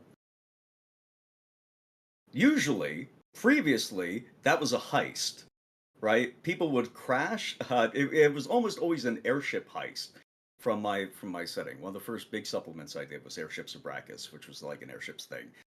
The players would have crashed somewhere, or they would be stranded somewhere, and nearby there was an air base, and or it was in the middle of a battle, and I would familiarize them with the mechanics, make sure that everybody knew how to use their spells, weapons, make attack rolls, roll damage, the distinction between these things, death saves, everything like that. Put them in combat scenarios, in skill challenges as well, and then present them with loot at the end of it. And it was usually the kind of loot that they would be able to leverage into the kind of loot that they would be able to leverage into more exploratory play. So I have talked often, yeah. So I thought there's probably a lot of overlap between inciting incident and the tutorial dungeon or the tutorial mission. But I've stuck pretty firmly on tutorials for a while now, and I think it's another thing that can be tested and repeated across play. I think it's very effective. I want to give Eucharist a chance to get in here. Make sure he isn't overshadowed. No, I guess I'm just like I'm still like dramatically unconvinced that there is some particular unique virtue to whatever prompt you end up rolling up for your players in the tavern at the beginning being better than whatever prompt you could have decided in advance. I like the idea that randomness itself or unpredictability itself or the unknown on the part of both players and the DM is like a virtue to strive for, is something that I'm just like, maybe I'm just completely missing the core of this, because in both of those things, I like you said, you give them a couple of different quest prompts. Yeah, that happens in most modules I've played as well, right? That are relatively story driven. So like the idea that there is agency, that there's choice, that there's flexibility within a sort of broader bracket is preserved in both. The players get to make some choices within them. If they don't find one interesting, they chase down another one. I like the idea that I, as a DM, am better served by having no idea what's going on. Yeah, I remain unconvinced. That's my biggest beef with the most recent back and forth. Yeah. Well, with But this, Ukerist, it's kind of funny that you mentioned, because it reminds me of like the choose your own adventure stories. A lot of times when I do prep work, I a lot of the intro or the beginning of whatever session I'm writing for will provide those options that I think players might choose. If I say there's a tavern, I mean, there's only so much you can do in a tavern. I mean, yeah, sure, one of the players could whip out a shovel and try to dig through the floor and find gold. That's something that I guess they could do. But generally speaking, when you think of catalysts for adventure, catalysts for a story, there's going to be those options that you provide or that are going to be there naturally. And so I can naturally kind of understand my players and the options that would be for me to prepare for them in case they do go down route A, B, C, or D. Yeah, I also want to clarify something that I think came up in the comments from Harmony and some people in Wix chat. I shouldn't be reading chat, but I Oh always yeah, have to. always Oh turn chat. my Always Which is goodness, turn chat minus off. 10 points. Go I ahead, know. Ukerist. I do understand, obviously, that a sandbox is not literally, oh, yes, it's a blank world and you've got to tell me what's in it. I understand this, right? That you can have prompting, you can have guidance, you can have structure. Like, this all exists and the sort of thing you all are advocating for. My point was, I suppose, that I don't necessarily see the unique virtue of full flexibility within whatever setting or structure or world you give them, Well, versus like sure. those general brackets. Let Yeah. me- So let I me want to be just- clear. I understand that it's I not get just you. like I that was get my you. fault gray earlier. room That and was they've a got to fill joke it that I in. made Well, about evil let people me- and stuff like that. Yeah, let me ask James and Harmony just that question. What is the main benefit to them rolling for random encounters on your journey to wherever your players have chosen to go versus having these even several options of pre-planned encounters that they may or may not interact with on there? What is the main benefit to randomizing versus pre-planning? There are Yeah. two. You can go. Do you want me to take this? You can take it. All right. There are two. One is that the random tables are, again, as I mentioned earlier, the range that provided by random tables are more expansive, is greater than the range of the human mind. You What? will only be picking your favorites of kobolds, goblins, the things that you can remember at a given time. Versus, I opened up Foundry earlier so I could roll up a 14 and an 81. And I have monster level 6. No, monster level 7. Yeah, monster level 7 pulled up from the AD&D DMG. And it's a chimera and a shambling mound. Right? These are not things that people usually pair together, but I am forced to do it in the moment. I'm gonna have to like really ask you to elaborate because you Can I have jump just in real quick, Wick? yeah. Do you mind? Okay, maybe. I wasn't finished. The elaboration is sorry. coming, but if you Sorry. well, here's the thing: if you want to funnel it towards a specific a range of answer, please do. Well, because a lot of times in prep work, part of the prep is prepping those stat blocks. Like Yes. I don't ever use monster manual monsters. Like I shouldn't say never. I rarely use them. Almost every one of the ones I run in my prep work is going to be something I created because I don't like using WotC material for the setting and story. So I like to make my own stuff. And That's so easier. Primarily playing 5th edition right now? what was that? Are you primarily playing 5th edition right now? The last game we played was Starfinder was the last game we played. But the majority of the games I ran have been 5th edition and then 3.5. Yeah, those 5e stat blocks suck. Yeah, they do. They do. Speaking as a designer, I'm on yet to be announced video game projects. I've been a tabletop RPG designer for a while now. Those stat blocks suck. Yeah. And encourage you to tinker, which I think is bad. As fun as tinkering is, I think is probably bad. It's bad as Um, far as like you think of like an established game or whatever. But to me, I like to create a very when my design encounters, I want those encounters to be fun and engaging. And part of the prep work and narrative is I have full control over whatever those encounters might entail.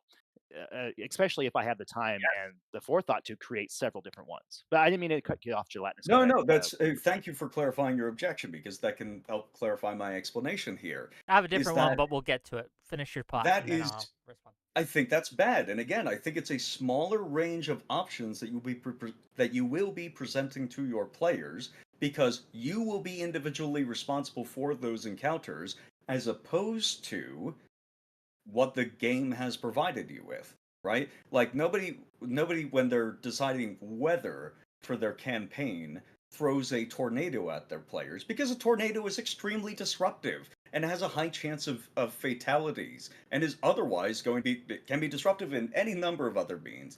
It could like scatter an army. It could be beneficial for the players, but you would never just decide to put that in because then everybody at the round around the table looks at you and says, why did you just throw a tornado in? Whether it was good for the players or bad. Versus if I just roll on the table and everybody knows that I'm rolling on the table, and it doesn't have to be done in the moment. I'm a huge advocate of doing this in advance because, again, my whole shtick for sandbox campaigns, for grand campaigns, is that prep is practice. These are things that you would be doing at the table anyways. You're familiarizing yourself with the procedures and building up a backlog of things that you can pull out in an emergency and becoming more proficient so that you can do this faster at the table to begin with. A shambling mound and a chimera is extremely deadly encounter for lower level player characters, so it can signify an encounter that maybe the players are really not actually supposed to fight. It presents them with a game in which there are encounters for them to not fight. On the flip side, I might just roll up a couple of like carrion crawlers on that same table, ranges 4 to 10 on the dice, which are going to be a lot easier to kill, which are not going to present any kind of significant threat. And this is a facet of the game that I think gets ignored in modern campaigns, where everybody is over designing their encounters to make sure that each individual thing is the right amount of challenging. It's going to interact with this player's abilities and it's going to mess around with XYZ. That's really not how the game works. It's not how the player's abilities work. Is you're not playing there's a little bit less of a focus in tactical combat I don't. on rock Yeah. paper scissors. Go ahead. No, finish your point, but then I have. Yeah, I was just going to finish. Easy encounters that your players can just like stomp over and maybe take a couple of like lucky hits from the monsters. Eighth level characters, 4 skeletons. Maybe one of them gets a crit. They probably all die in one round. Whatever. The players get a little bit more loot, a little bit more XP, and the game is very good at just kind of feeding content to the players. This is the second part. Feeding content to the players at a higher rate, higher volume, and at the end of the day, a higher quality than your individual over-designed encounters that you have to spend 10 hours on trying to just make something that you think is going to be satisfying in the moment and try to design it over and over again. Okay. Playing level designer is far more effective as the role of the referee, the role of the GM, than playing systems designer. 3 things now. It was 2, but now I have 3. So one, I really take issue with this thing where you keep alluding to that the random number generators that are provided in the appendices and the tables, the various tables and the various editions that you can find, are Mhm. going to provide more options than the GM's mind or the DM's mind. I think that for a novice DM, you might be correct. But just like anything else, learning not freeing oneself from the idea that everything has to be level appropriate is a skill. And once you break through that barrier, then the tables just can't compete with someone who is adept at this ability to be able to not really worry about what your players are going to say when something out of this world comes at them. It's And not a again, skill. It's the default of the game, which you must avoid intentionally in order to actually adopt the mindset that things should be level appropriate for the player characters. Because the game doesn't provide you with any such illusion that that's proper for the game. Well, That's there's proper for the challenge campaign. ratings. I mean, there is a sense Yeah. that at least in Right in 5th 5e, edition. yeah, in fifth edition, there is. I mean, also in Paizo does this too in Pathfinder. Mhm. Yeah, in well, a lot of these games will do that where they will attempt to balance. Now we all know that that's just not Well, one he the has like truth. hit dice and stuff like that. It's Yeah, not. It's yeah, not necessarily that it's balanced. It's like here's a rough yeah, approximation of yeah. what Of this course. would do to your characters, and Well, sometimes there's some well, yeah, mechanical yes, interactions. exactly. Yeah, would you CR4s are not argue all that the created equal. mechanics There's though don't naturally like there are implicit in the design of these stat blocks and of these things that there are character appropriate levels and character things that is baked into the game. Now, again, like I said, Ranges, I think it's ranges I of agree with you. variance. yeah, it's a bracket. Sure, but Yeah, that it's range a is really still wide bracket. I agree with you in that, but again, I just take issue with this deification of these random loot tables in a way, right? I think, or not random loot, random Just encounter, random tables, yeah. weather, random tables in general. I think that they are, as I said earlier, a crutch that can be used, and it could spice up time to time. Say you're blanking on what would be appropriate here, roll it. You know, I don't think there's anything Well, when's the necessarily last time wrong you with that. threw a tornado at your players? I don't think, well, me? I don't think I've thrown Any a of your tornado at my campaigns? When's the players, last no. time I've thrown something a that cyclone at exciting them, but out of the that counts? That does count. yeah. Sure, I've Uh, had earthquakes And happen. awesome. I Well, mean, tables but are great. I'm not tornado, no. against. I don't think any narrative GM thinks that tables are some faux pas, or they're a great tool. I love them, especially because there's going to be those times in a narrative structure where the players either bypass something that you have planned, or they end up just completely stomping it. You know, for whatever reason, tables are a great way to kind of fill out. I think using those tools is beneficial to any GM. But But the implication seems to be that you should only use tables. yeah, in this that's case. the only mode that one should operate from, and especially if It's I a want to little take.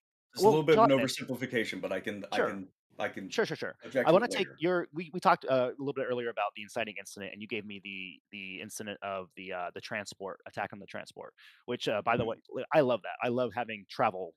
Travel trouble is great for inciting incident because it immediately puts the players together, and it's really easy to kind of facilitate that into actions players have to take. But a lot of times when we are preparing, I say we as in the narrative, GMs, when we're kind of writing out our inciting incident and putting the players in whatever scenario or situation they're going to find themselves in, that will give rise to a certain set of conflicts. For example, I will pull from anecdote because that's just easy to do. We had a campaign where I had the players attacked on an airship that saw the airship crashing down into a desert island, not a desert island, but like an isolated island out in the middle of the ocean. And on this isolated island, I had Deserted. already set up. Yeah, exactly. And on this island, I already set up. There was a Sahagin cult that was, causing all sorts of mischief and attacking ships and all this stuff that the players were completely unaware of. Now, their course of actions on this island was opened up to what are you going to do? Well, you have to survive. That's just kind of the first thing you have to accomplish. And then all the other things that kind of follow through that through the through line and narrative I provided, the players kind of intuitively are naturally followed. They said, "Oh, well, we're going to go down the beach and see how far it goes to kind of get the lay of the land. Let's make a camp, blah blah blah, all that stuff." So, Mhm. but I had because I've set this narrative up because I had this foundation. I already knew that there is going to be a set of encounters that could happen. There's wild animals that could attack them on there. Obviously, that's a hawk and cultists that could attack them. There's wildlife in the ocean, around the sunken ships, all that kind of stuff. There's room in between these for all the type of randomness and fun little tables I could throw at them as well. But all that's contained in the environment I wrote out for them. And I just Mhm. don't see the negative of having this because it gives me as a GM a very clear cut trajectory and an environment to pull from. Whereas if we were kind of going based off the sandbox, I don't really have the same type of trajectory that I could take the players in. Like Harmony alluded to, that a lot of that's going to be player driven. Before I can answer that. before the Okay. response, $2 from Fire Agicon to say what do people think of set piece and counter design. We can answer that later. Thank you for the $2, but please You can respond, and I want to get Harmony in on this and Ukerist as well. Mhm. Yep. Yeah, so like I've endorsed earlier the idea that if a module was going to set up like a faction, kind of like a Strahd von Zarevich as a faction.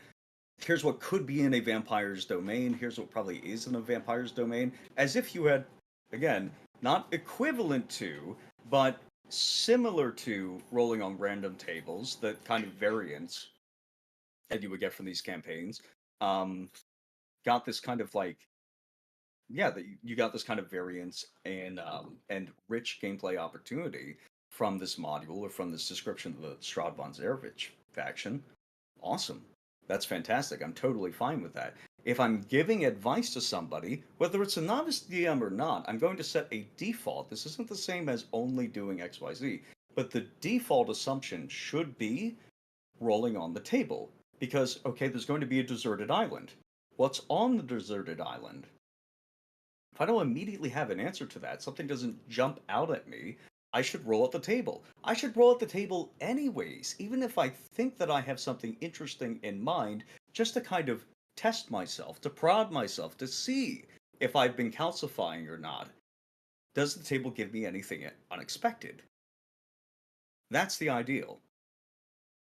I want to make sure Is- that Uh, once you're finished, I want to make sure that Ginger gets a chance, and then again, Eucharist will want to reel him back in here. So go ahead. Me or him? No, you first, and then Okay. Eucharist. Yeah.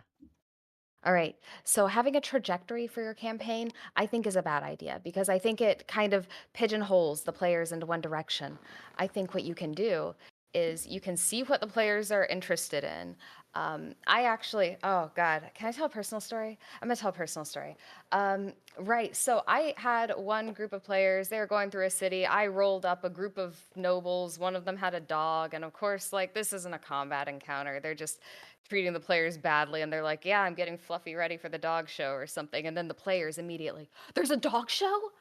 Can we enter? Can we go to the dog show? And so suddenly I'm like, oh, I guess we're doing a dog show now. And the trajectory of that campaign became prepare for the dog show. I even posted on Twitter, like, what can I do with like a weird dog show? And it blew up too. Like, everybody's like, okay, include like gnolls or just all sorts of weird stuff, displacer beasts. And then we had this like weird dog show that I didn't plan. I started planning it when the players became interested in it, because if you focus the campaign on the weird things your players want to do, they will have so much more fun. I agree I, with I you. want to piggyback off of what Harmony said briefly here because I think this is important and something you're going to like.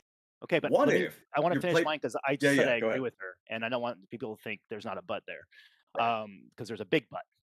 Because I do agree with And you Harmony. cannot lie, but go ahead. What'd you say I about it? cannot lie. I agree with you. I love these kind of natural stories that evolve from player choices, because you just presented a perfect example of some of the insane hijinks and what creates these awesome table stories that we tell our friends and we talk about way later. And I would contend though that having those stories and the trajectory of me as the world, let's just put that there, and then the players and their characters, my trajectory still continues. I still have that anchoring line of the setting, of the story, of everything I prepared. So maybe I'm not saying that you did this, but maybe your nobles, you were trying to, there was a hook there to get them to investigate and, maybe some kind of, I don't know, stealing of the noble Thank gold you for or the 5 whatever. gift subs, Lucy. Anyway, continue. No Yeah, problem. the Oh, encounter love was you, about Lucy. something completely different, but I said the word dog show and just completely lost control after Yeah, that. It was great. exactly. But like again, I keep coming back to the point that the Mhm. story, the narrative that I've prepared as a GM is still there. So the fact that you have this new trajectory doesn't negate the old one. For like my stories, when I start a campaign in a session, I don't ever start writing for the next session till the one I'm currently on is done, because I don't know what the players are going to decide to do. So they might engage whatever hooks I have in place. They might choose to completely deviate and go 180 the opposite direction. And I love that. I'm great to be able to facilitate that adventure. But the trajectory is going to evolve from that initial starting point. And so I don't want to kind of allow myself to give up this point that my ability to write a cohesive story is an either or at the sacrifice of the player's choices and their enjoyment with their characters. Okay. So my story was there kind of to illustrate. Earlier, we were talking about random encounters and what the benefit, what the virtue is of random encounters. That for me was one of the best sessions that my players have ever played, I think. The dog show. The dog show was awesome. Thank you for the And 5 it was gifted, all Stuck. from a random encounter and something I could have never planned I'm gonna jump in until here. they just latched onto that. Yeah, I'll let you jump in, but we do got to get Ukerist in as well. Yes, Yeah. yes, sorry. So brief, I can wait. concise, right?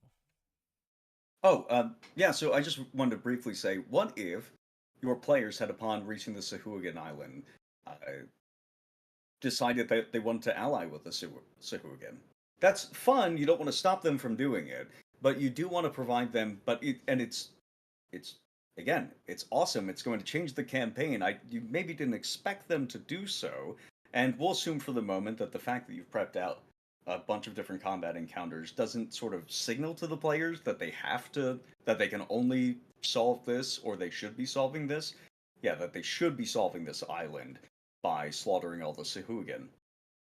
Um, and they decide like, oh, we're going to try to ally with them to get off this island. It's a lot of fun. At the same time, going back to our original discussion of narrative cognitive loops that narrative kind of prods our mind with, and that fun gameplay uses to prod our mind.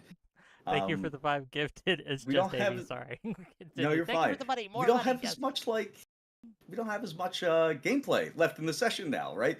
Allying with the Sahuagin can be something that's adjudicated or resolved in 5 minutes if you don't have anything ready. So, what am I going to do now? Well, ideally, if I'm giving somebody advice, novice DM or not, I'm going to tell them pull in that random encounter table. I rolled a 31 on Foundry on the tropical area, shallow waters, coastal waters, small inland seas. DMG page 190, I think.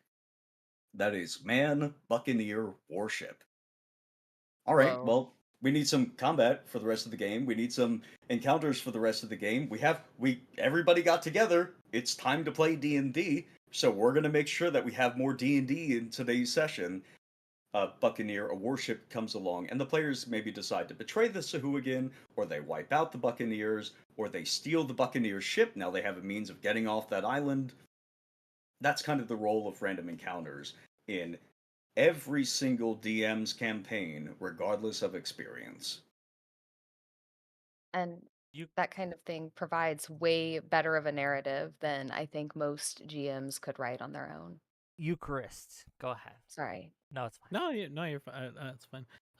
Yeah, I mean, I feel like I'm just gonna fall back into the both and boring take, but I mean, I think as we've seen in this most recent exchange, there's more overlap than we've been suggesting a lot. It's just that it seems to me that one side is being far more dogmatic than the other, in the sense that neither of the people on the narrative side are opposed to letting players chase down, random dog shows or using random tables to roll up encounters.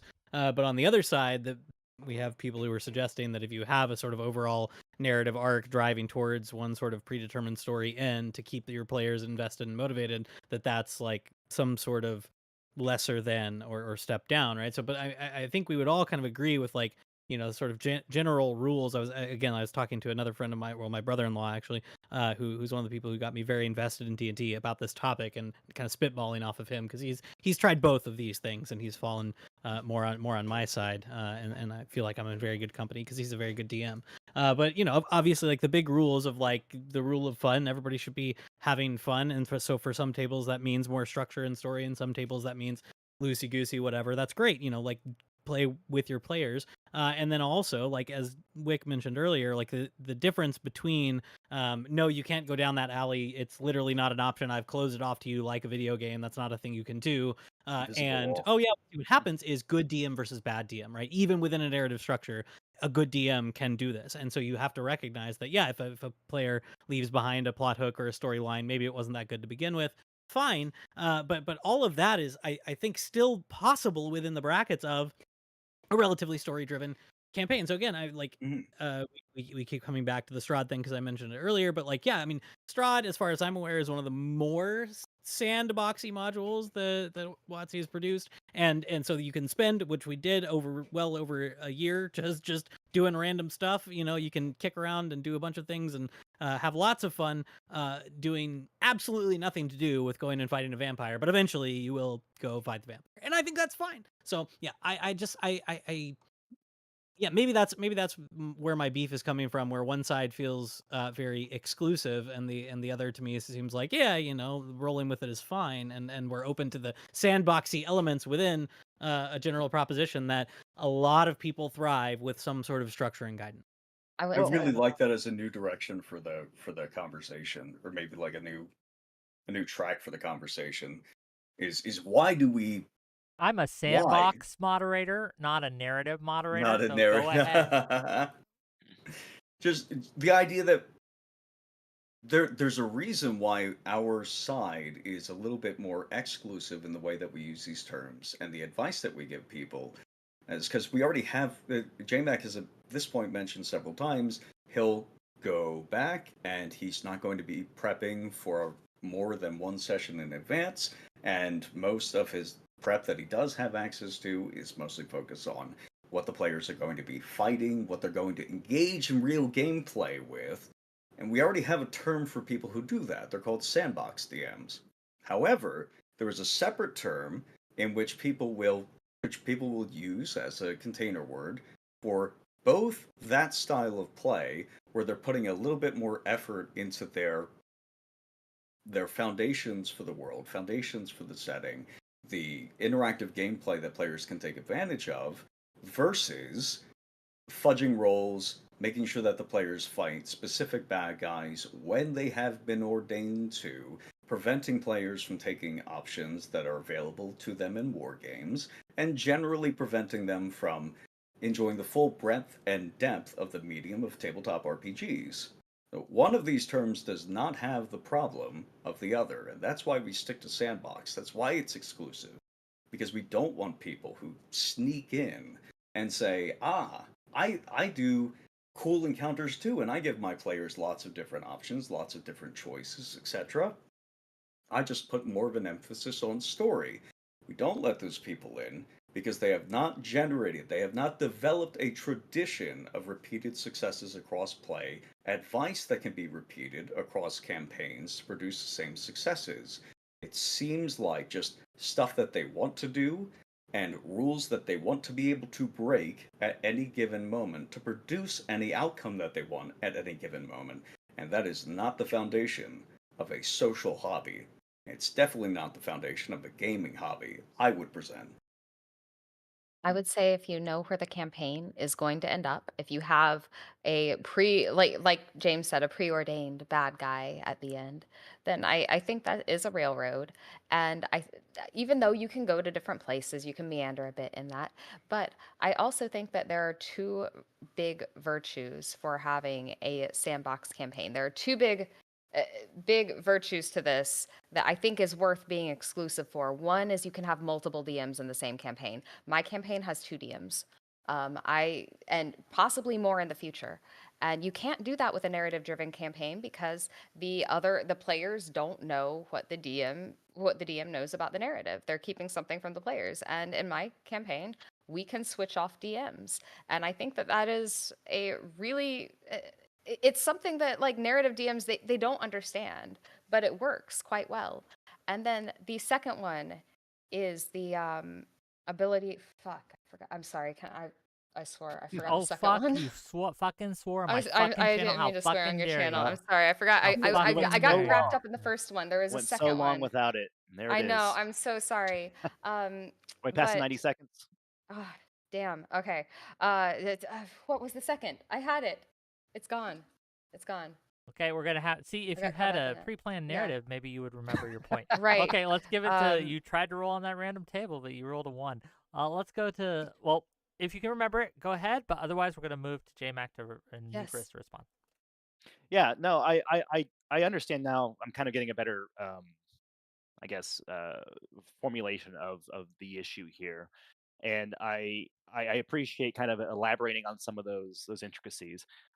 It's just that when I think of a sandbox, I think of like, where does that term come from? Now, I don't know the history or the etymology of the actual word, but from my experience, it does come from how people kind of describe video games. You know, a lot of people's understanding of the terminology we use does come from the medium of games, video games, because that's just a way larger hobby space in just pop culture. And so Better when I space. think, yeah.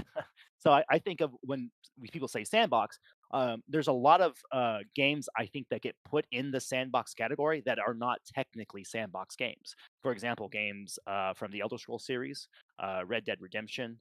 A lot of these open world games commonly get called sandbox games, but I just by the definition are not sandbox. There is still a narrative. There is still a trajectory of story happening. I mean, Harmony, you mentioned the encountering the big bad at the end. Now, I would not go as far as completing the campaign means you have to fight the big bad. But in my campaign, the big bad is going to do what the big bad does. So, are you guys familiar with? Do you guys watch anime at all? No.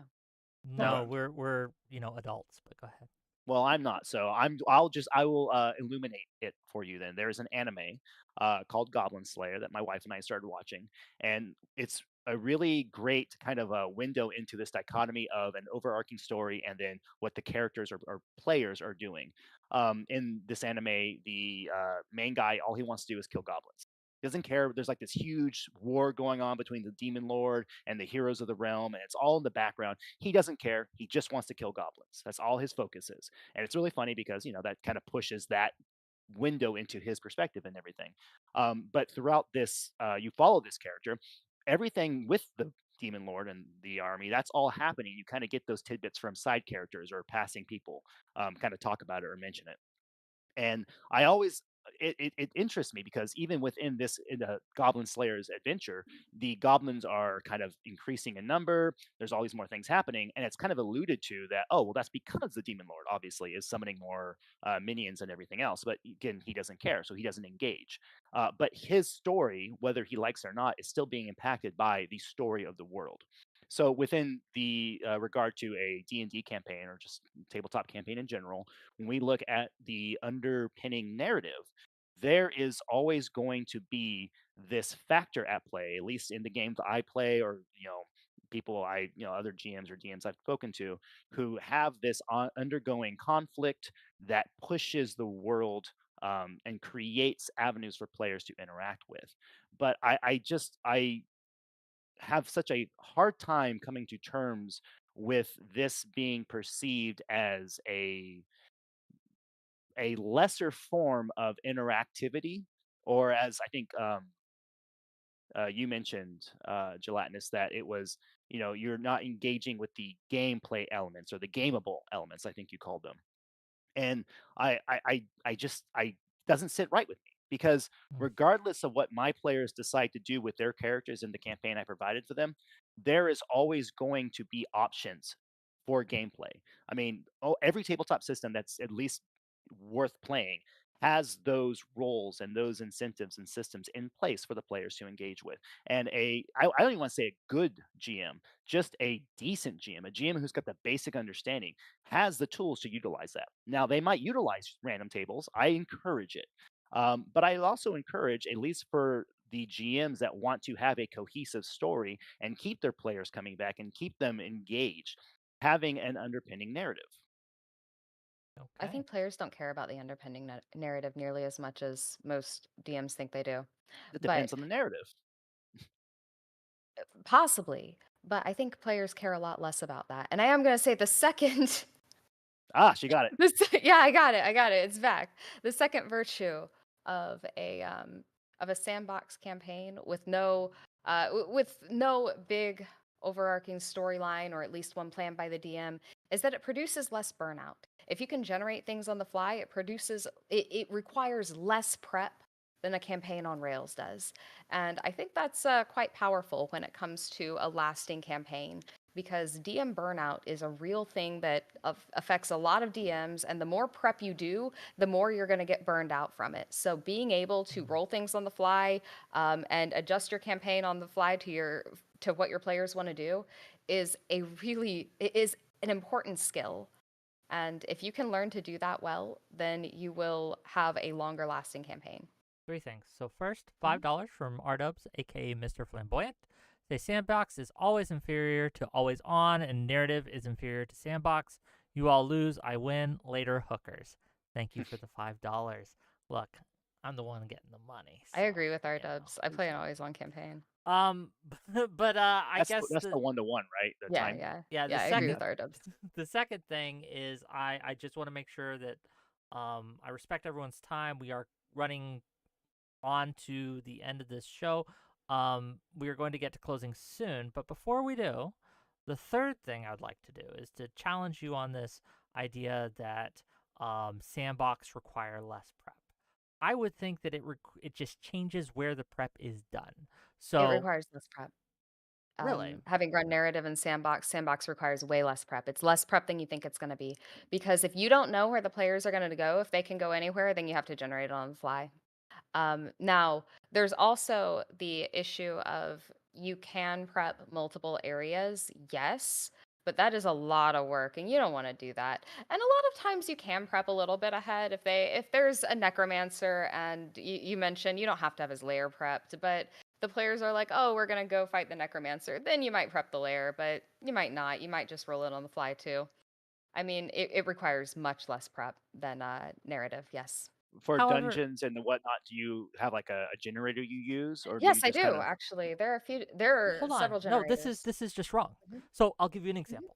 If I have Okay. pre-planned, pre-prepped, right, factions, right, in my world, I Yeah. have already developed them. I don't need to. When an NPC comes along that is connected to these factions, I don't need to worry about what is their motivation. I don't need to I've worry picked up what are black their goals. factions. I don't need to worry about anything like that Yeah. because I know. I know already. So I'm not How saying no prep. I'm saying not much prep. Sure, I but prep in factions. Sandbox, when you you Mhm. roll on your table, oh, there's a wandering merchant. Now you have to actually in the fly, and this takes more work, right? You have to decide, well, what are they there for? What is their motivation? If the players engage with them, like how are they going to answer these things? It takes much more brain power than if I already have this all information pre-coded Yeah, but in I didn't because I've spend already 20 developed minutes it. before the No, game's doing that's it. I'm just sorry. doing it on Just the fly. strictly, that's not true. Oh, Because why is the that not true? The campaign that's been generated thus far has started from, as we mentioned earlier, a single town or dungeon or inciting an incident tutorial session, whatever you want to say, that is Sure. grown as the players have begun exploring. Each node of exploration, each node of new gameplay opportunity has provided the GM with an ever increasing library of additional details, a web or a set of threads that the GM can arrange into a web. And so one additional point or one additional line is just something that they can connect to an ever, as I mentioned earlier, an ever increasing library of previous game elements. So I already have, at some point, a faction, right? I have the Ghoul King. I have the the Knights of Lillivin, a set of Dragon Hunters. I have a set of Knowledge Clerics that were in the original starting town. I have a bunch of kobolds that have taken over it, the nearby town of Orton or something like that. And so the merchant can just be connected to any of these prior game elements that I've developed already. And But so isn't that limiting though? Because then No. if you're going to do what that, else would I then they be have doing? to have in another incident, right? Say a wandering merchant comes in a pre-narrative campaign, right? You have Mhm. much more you have the ability to introduce new gameplay elements, new narrative elements, new hooks, arcs, etc. Whereas with the using pre-generated by pre-generated, I'm talking about what you were talking about, how you start with Right. one with the web. The That's GM limiting. library You of are game limited. elements. You have Wait. already skated out But I've already No. established that every time we go outside what's been previously created, every time we develop a new node, we can develop new details for it. Yeah, you have to justify it. You are not limited. You're absolutely not. You can make that merchant connected whoever you want. But All you rolled is a Well, merchant. The rest is up because to your imagination. Wick is saying that Hmm? he could make we could decide that the merchant is not connected to well, any of the let's go back to prior why I'm game saying this. elements, Just right? since I am here, right? Yeah. The why I'm saying this is because I'm challenging the assertion that it takes less prep for a sandbox. So yes, you can, right? Just whole cloth. But then my argument about how, whereas I, the narrative GM, and gang, I'm steel manning, by the way, right?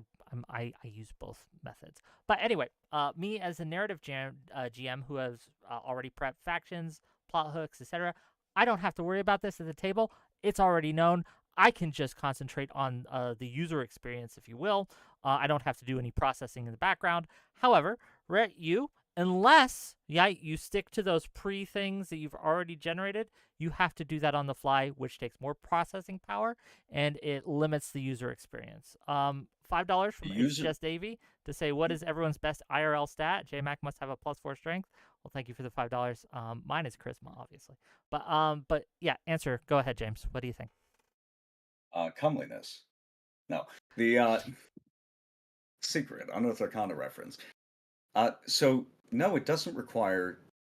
The user experience is the gameplay. And so you can't be focusing on the user experience if you're not connected to any of the gameplay details of this new merchant. Well, part of the gameplay is the interaction of the player with the merchant. So if you are having to process, Yes, but that their interaction motivations, has to as be you know. nested in the context of gameplay to have any meaning whatsoever. And so I had this thread on Twitter I want to recently. when you Go ahead. say gameplay, are you referring to like rolling for skill checks? Are you talking about just straight up role play? Like, can you elaborate on that?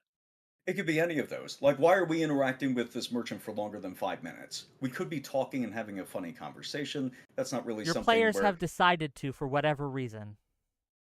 Because Well, I not to don't mention- limit how long my players can interact with any portion of the world personally, right? So they Right. might look, they may only take 30 seconds. Like, oh, the merchant, we kill it and take its stuff. That might be a thing, right? But they may choose to spend some time with this guy. Maybe set up camp. Maybe they're like, oh, this is a good time to take a break. I don't know. But yeah, like it might take 5 minutes, but it might take far longer. Go ahead. Well, in the avenue of story that's provided from the merchant even being there and encountering them, that also opens up narrative options for the players. You know, talking to the merchant reveals that he's had troubles, with being ambushed on the road, and he has to take a different route now that takes twice as long. That creates a hook for the players to then say, "Oh, well, maybe we can help you. What's in it for us?" There's all these options. That's what I'm now. talking about when I'm talking Yeah. about gameplay. Yeah. And importantly, that's why you don't want to generate the merchant from whole cloth, or be unfamiliar with the merchant by just having like this preset, calcified, rote instruction for what this merchant can be earlier in a Why not, module though? description. If I decided that that's what's happening, the situation I just gave you with the Yeah. being ambushed and developing that story, if this is one of the options my players might encounter depending on whatever path they take within the narrative or within the campaign, what is the downside of having this merchant pre-planned based on my ability to take the tools that I've been given and write out a foundation for his or her character? Is that I'm not loading the game on your ability. I'm loading the game on the procedure to achieve probably the same result. In the best case scenario for loading on your ability, the procedures are going to generate the same result. In the worst case scenario for loading on your ability or somebody else's, it's not going to reach that same That level seems of so satisfaction. counterintuitive. That No, seems it so seems like It does seem you're counterintuitive. glorifying a particular moment of calcification. Like, oh, if it happens at the moment I rolled the dice, now it's fine. But if I decided it 20 minutes before the session started, oh no, that's terrible. It's real. I like. No, like I said, you could roll it up in advance. Really, remember the context. No, for no. this... I'm not even saying roll it up in advance. Okay. I'm saying you're deciding that it's the dice magic that like makes now it's fixed as soon as I've rolled the dice. Versus I decided it. You know, I've played a bunch of modules. I have a pretty good, you know, as Wick was saying, like I've learned a bunch of stuff about this game. I think this would be a really cool kind of character encounter in this sort of setting. Like I decided that. Oh no, that's bad. The dice decided it. Magic, it's better. It's calcified, but it's better because the dice did it. Right? I'm not buying into this. I Ukerist, don't see the argument. Yeah. as a GM too,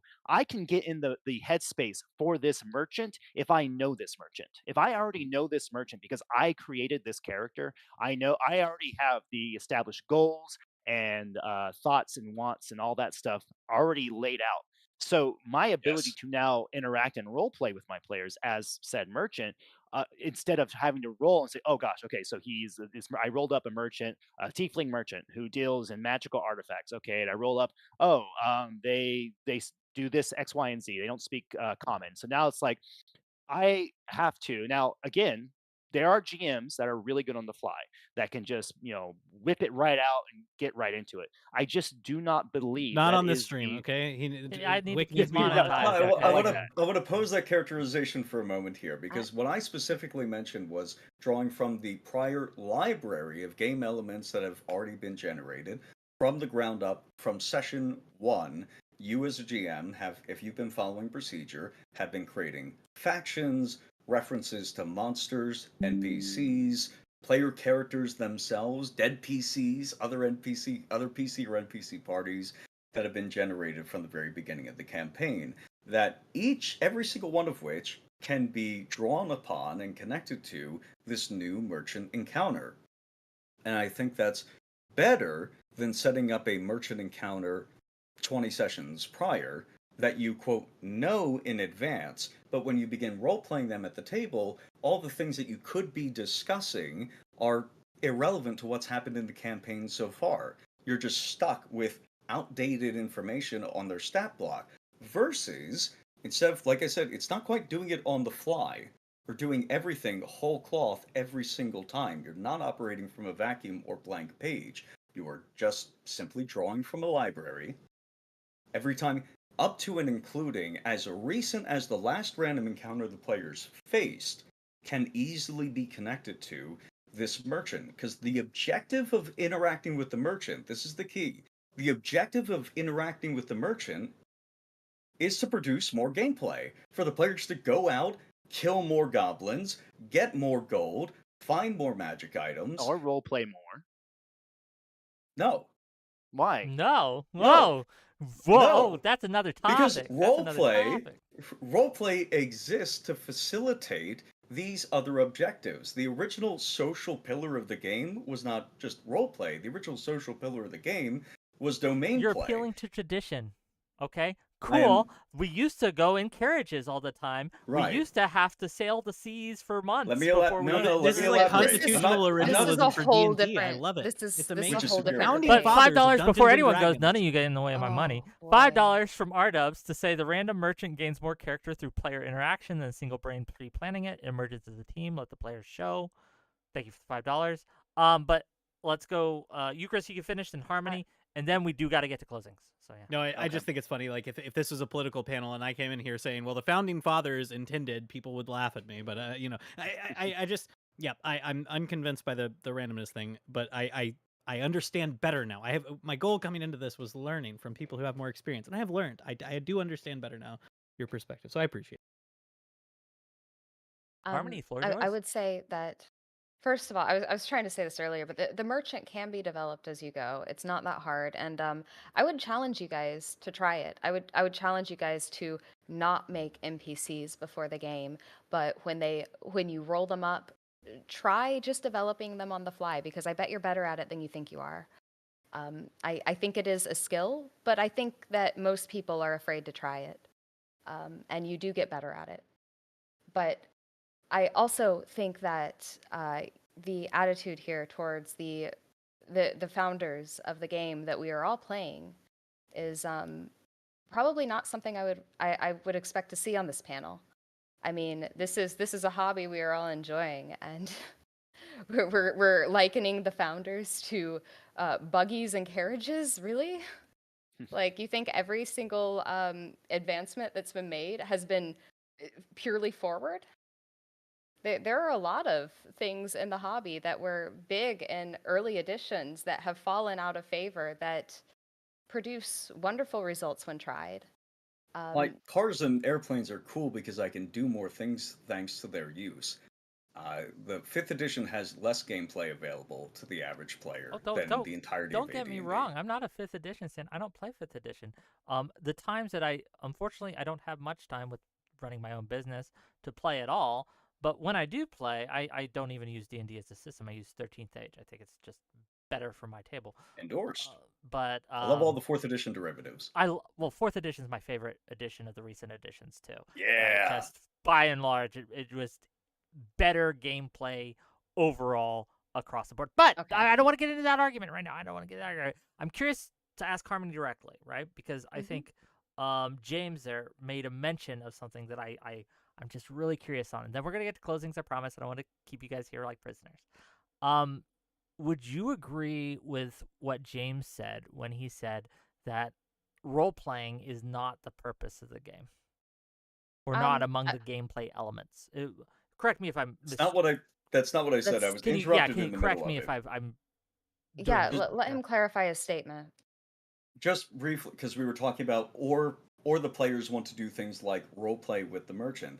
The purpose of role-playing with the merchant is to receive more objectives that can be completed in-game with that merchant. It's not because joking around with the merchant isn't fun. That could be totally fun, but that's not something that can be repeated across every single table because the GM isn't necessarily funny, or I'm not necessarily interested in a focus on how funny the GM can be to begin with. But if I sit down to play D&D and all of the items on my character sheet are things like how many troops do I have, what level is my barony, what kind of magic items do I have access to, how much gold, what are my stats, these are things that can be improved through clever negotiation in the merchant encounter. And things outside of that can be fun, but at best, tasteful distractions.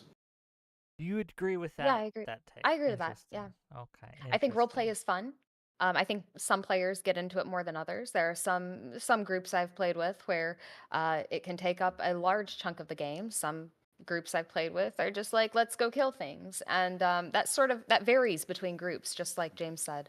And I don't think it's the purpose of the game. I think it is a fun part of the game. I mean, if you want people to roleplay more and a higher quality, then you could just focus more on the interactions between roleplay and gameplay. Give people the opportunity to to warm up to roleplay, as opposed to requiring their buy-in from session zero. That they have to like your Joss Whedon. Are you more like Joss Whedon or Frank Herbert or any number of indie authors Frank that Herbert's a are little languishing dry in for me. obscurity for a reason? They suck. Yeah, that's something as a DM I usually take. I usually take the directions from the players on that. If they get really into roleplay, so will I. I'll if they don't want to do it, then we don't. Yeah, Like it's not a foundational pillar of the game. Sure. I think gamifying, also bringing those system elements is really important too. I mean, most systems have skills, or they have attributes or ability scores or things that you can tie back into role play and have those things. So, like a conversation can entail certain persuasions or intimidations or those kinds of checks as well. So I do think that tying it back to the system is usually the way to go. And Harmony, you're 100% right. I think that every player is going to kind of encounter that system and the game itself differently, depending upon, hey, I like combat, or hey, I like roleplay, and that's hey, I like fine. narratives. Or, Anyway, hey, I like narrative. On that note, gang, this has been a fun discussion. I've enjoyed this discussion, and thank you for all the donations. Thank you, Principles of War Politics, for 30 Twitch gift subs. My God, you are so generous. Thank you to Lucy Lemonbug. Thank you to Stug. Thank you to all those who super chatted today. I really appreciate it. That's how we keep you guys. If you like me and you want to see more of me, you got to give me money. I don't do this for free, okay? I don't do this for free. So if you want to see some great content, D&D and otherwise, we got some great content coming up. Next week, we have, and we haven't mentioned it this because we're doing D&D tonight, but I don't know if you heard the news, but there was a big trial that happened. We're going to talk about it next week, okay? Next week, we're going to get into it. We're going to have Rob Knorr. We're going to have Lactoid, our resident libertarian lawyer, right? We're going to have Admiral Gibbs. I'm trying to get Josiah in there, Pisco as well. It'll be fun. It'll be great. It'll be a good discussion. Tune in. And then on Thursday, on the 6th hour of the 6th day of the 6th month of this year, we will be having a trial for WotC. Wizards of the That's my Coast will birthday. stand trial, okay? And we Oh, have happy birthday. Pontius Glaw coming in. We have Harmony will be there as well. I will. Oh yeah. Yeah, there will be a couple others there. Yeah. Radhom will be coming, and it will be a great discussion. Has WotC, has Wizards of the Coast been good for the hobby? Yes or no? We're gonna find out. $2 from Stug, which is better, 1E or 2E, 2.5E, and why is it 1E? Thank you for the $2. But for now, I'm gonna give each of these wonderful people, who again, I fought with you all, but it's all in love. It's for the content, gang. I want to give each of these people an outro so you can have closing thoughts. And also, please tell people where they can find you. If they've given me a description of where they can find you, I put it in the description of my channel. So if you look at the description of the YouTube channel, you'll be able to click on their links. And I encourage you to go, because they gave me their time, to go and give them a sub. I really appreciate them. But on that, we're going to go in the semi-reverse order. We're going to start with James, and we're going to end with JayMac. And that's how we're going to go. James, give us what you got. All right, I think this was a really productive discussion. I'm really happy about all the different points that we got to address. And I think that it was mostly inclusive of everything that I wanted to talk about. Just as a reminder, I think that war games were the beginning of the hobby because they provided us with a context on a large world scale map for a number of different actors to start messing around with each other, which interferes with the lives of individual smaller groups and smaller the individual lives of people. And that's a great context for adventuring because it is a well that never runs dry. And I think the more that you refocus your game on that well, you can draw from it when the well of your own head goes dry. Well, thank you. And gang, remember, you can find him at Gelatinous Rube. The links. Gelatinous Rube on YouTube. Yeah. Watch your creativity on which server. Give him a Somebody follow. start Give yelling him a at me. check. Send him a DM, please. Ukerist, what you got? Yeah, I would be interested in the future to chase down more of the thread we were getting there at the end of just sort of the kind of loyalty that might be expected or helpful to older generations or founders of a game. I'm a generally conservative person, and so it's not hard to convince me with arguments from tradition. But it's difficult for me as a player of again, I'm a noob compared to many of you guys and many other people. I've only played I've played other mostly 5e and mostly recent. But it's hard for me to understand why I should particularly be beholden for my fun time to what nerds in Wisconsin 5 decades ago thought was fun about role playing games. Maybe you could persuade me, but it would take some effort. I think my summary of what's going on here is that if having an overall narrative arc aiming at some sort of final conflict relatively known from the outset with flexibility for the players, if that's railroading, I guess I just don't care about railroading as a player or a GM. I think brackets and bounds are what make our decisions meaningful, both in real life and in game. Unbridled freedom is kind of arbitrary, and it's generally not motivating for people, and again, in real life or in game. But as players and GMs become more skilled, I think they can become more responsive and in sync, and that sort of like swing crew rowing analogy I mentioned earlier. And I think as you develop that skill, greater freedom can be allowed and enjoyed. But it strikes me as a training process to be able to develop that. So yeah. Well, Eucharist, thank you. Is there anywhere people can find you if they want to find you? I don't do the video stuff anymore, but I write on Substack. My Substack is everythingwasbeautiful.substack.com. I do book reviews and essays and things, so if that interests you, you can do that. Gang, it should interest you. He's great. Check him out, Eucharist. Personal friend, bad at bowling, right? But great in general. Check him out. He's a great guy. Harmony, Ginger, give us what you got. Hi. Yeah, I think that what you should be aiming for is to create a long-lasting campaign that your players are excited about. And players get most excited about stories that revolve around them. And how do you do that? You let them drive things.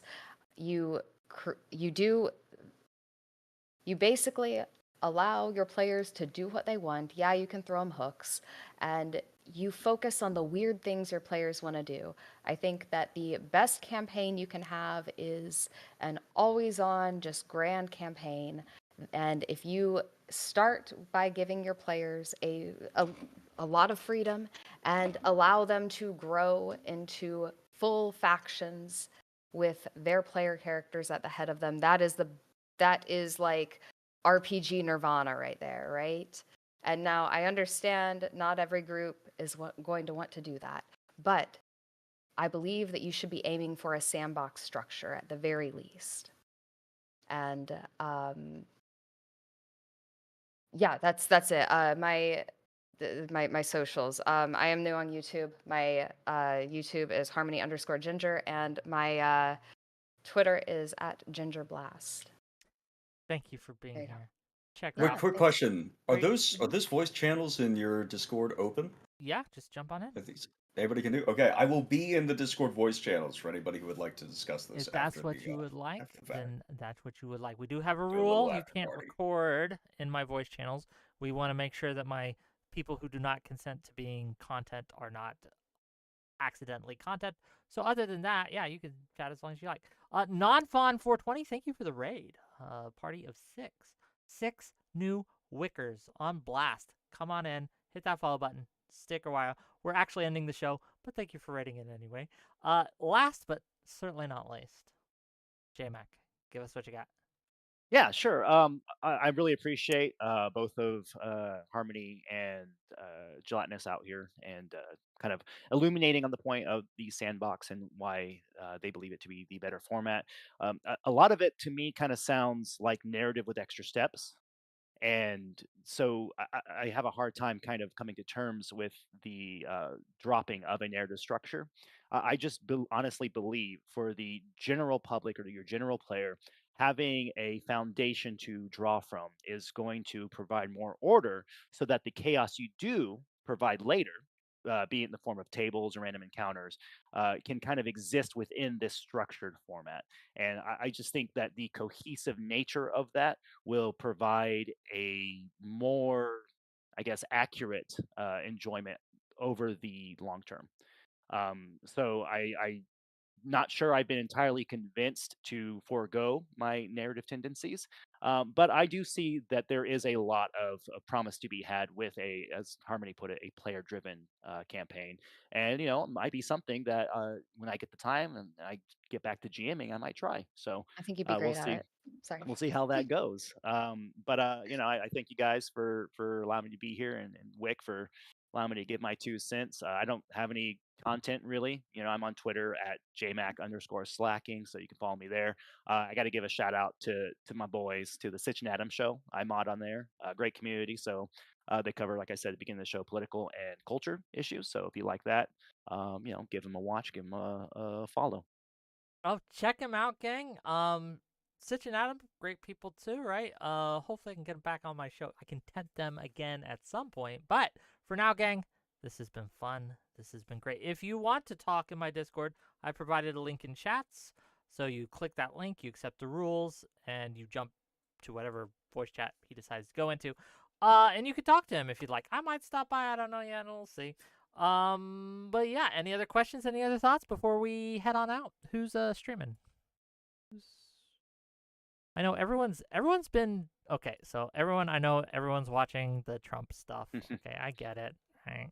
JayMac, I like how Okay. Gelatinous has gotten darker progressively as he's like True. this There's a thunderstorm. shadow has Ooh. started to.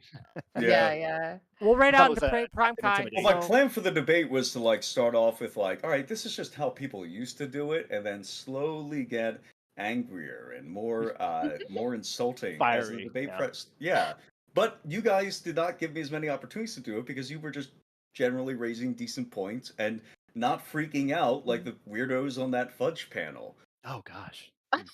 man, I Those think I should idiots freak who out couldn't more. maintain their composure for Oh, no. longer than 30 seconds because somebody told them not to cheat at a children's board game. I thought I was going to get those on this panel tonight. It's a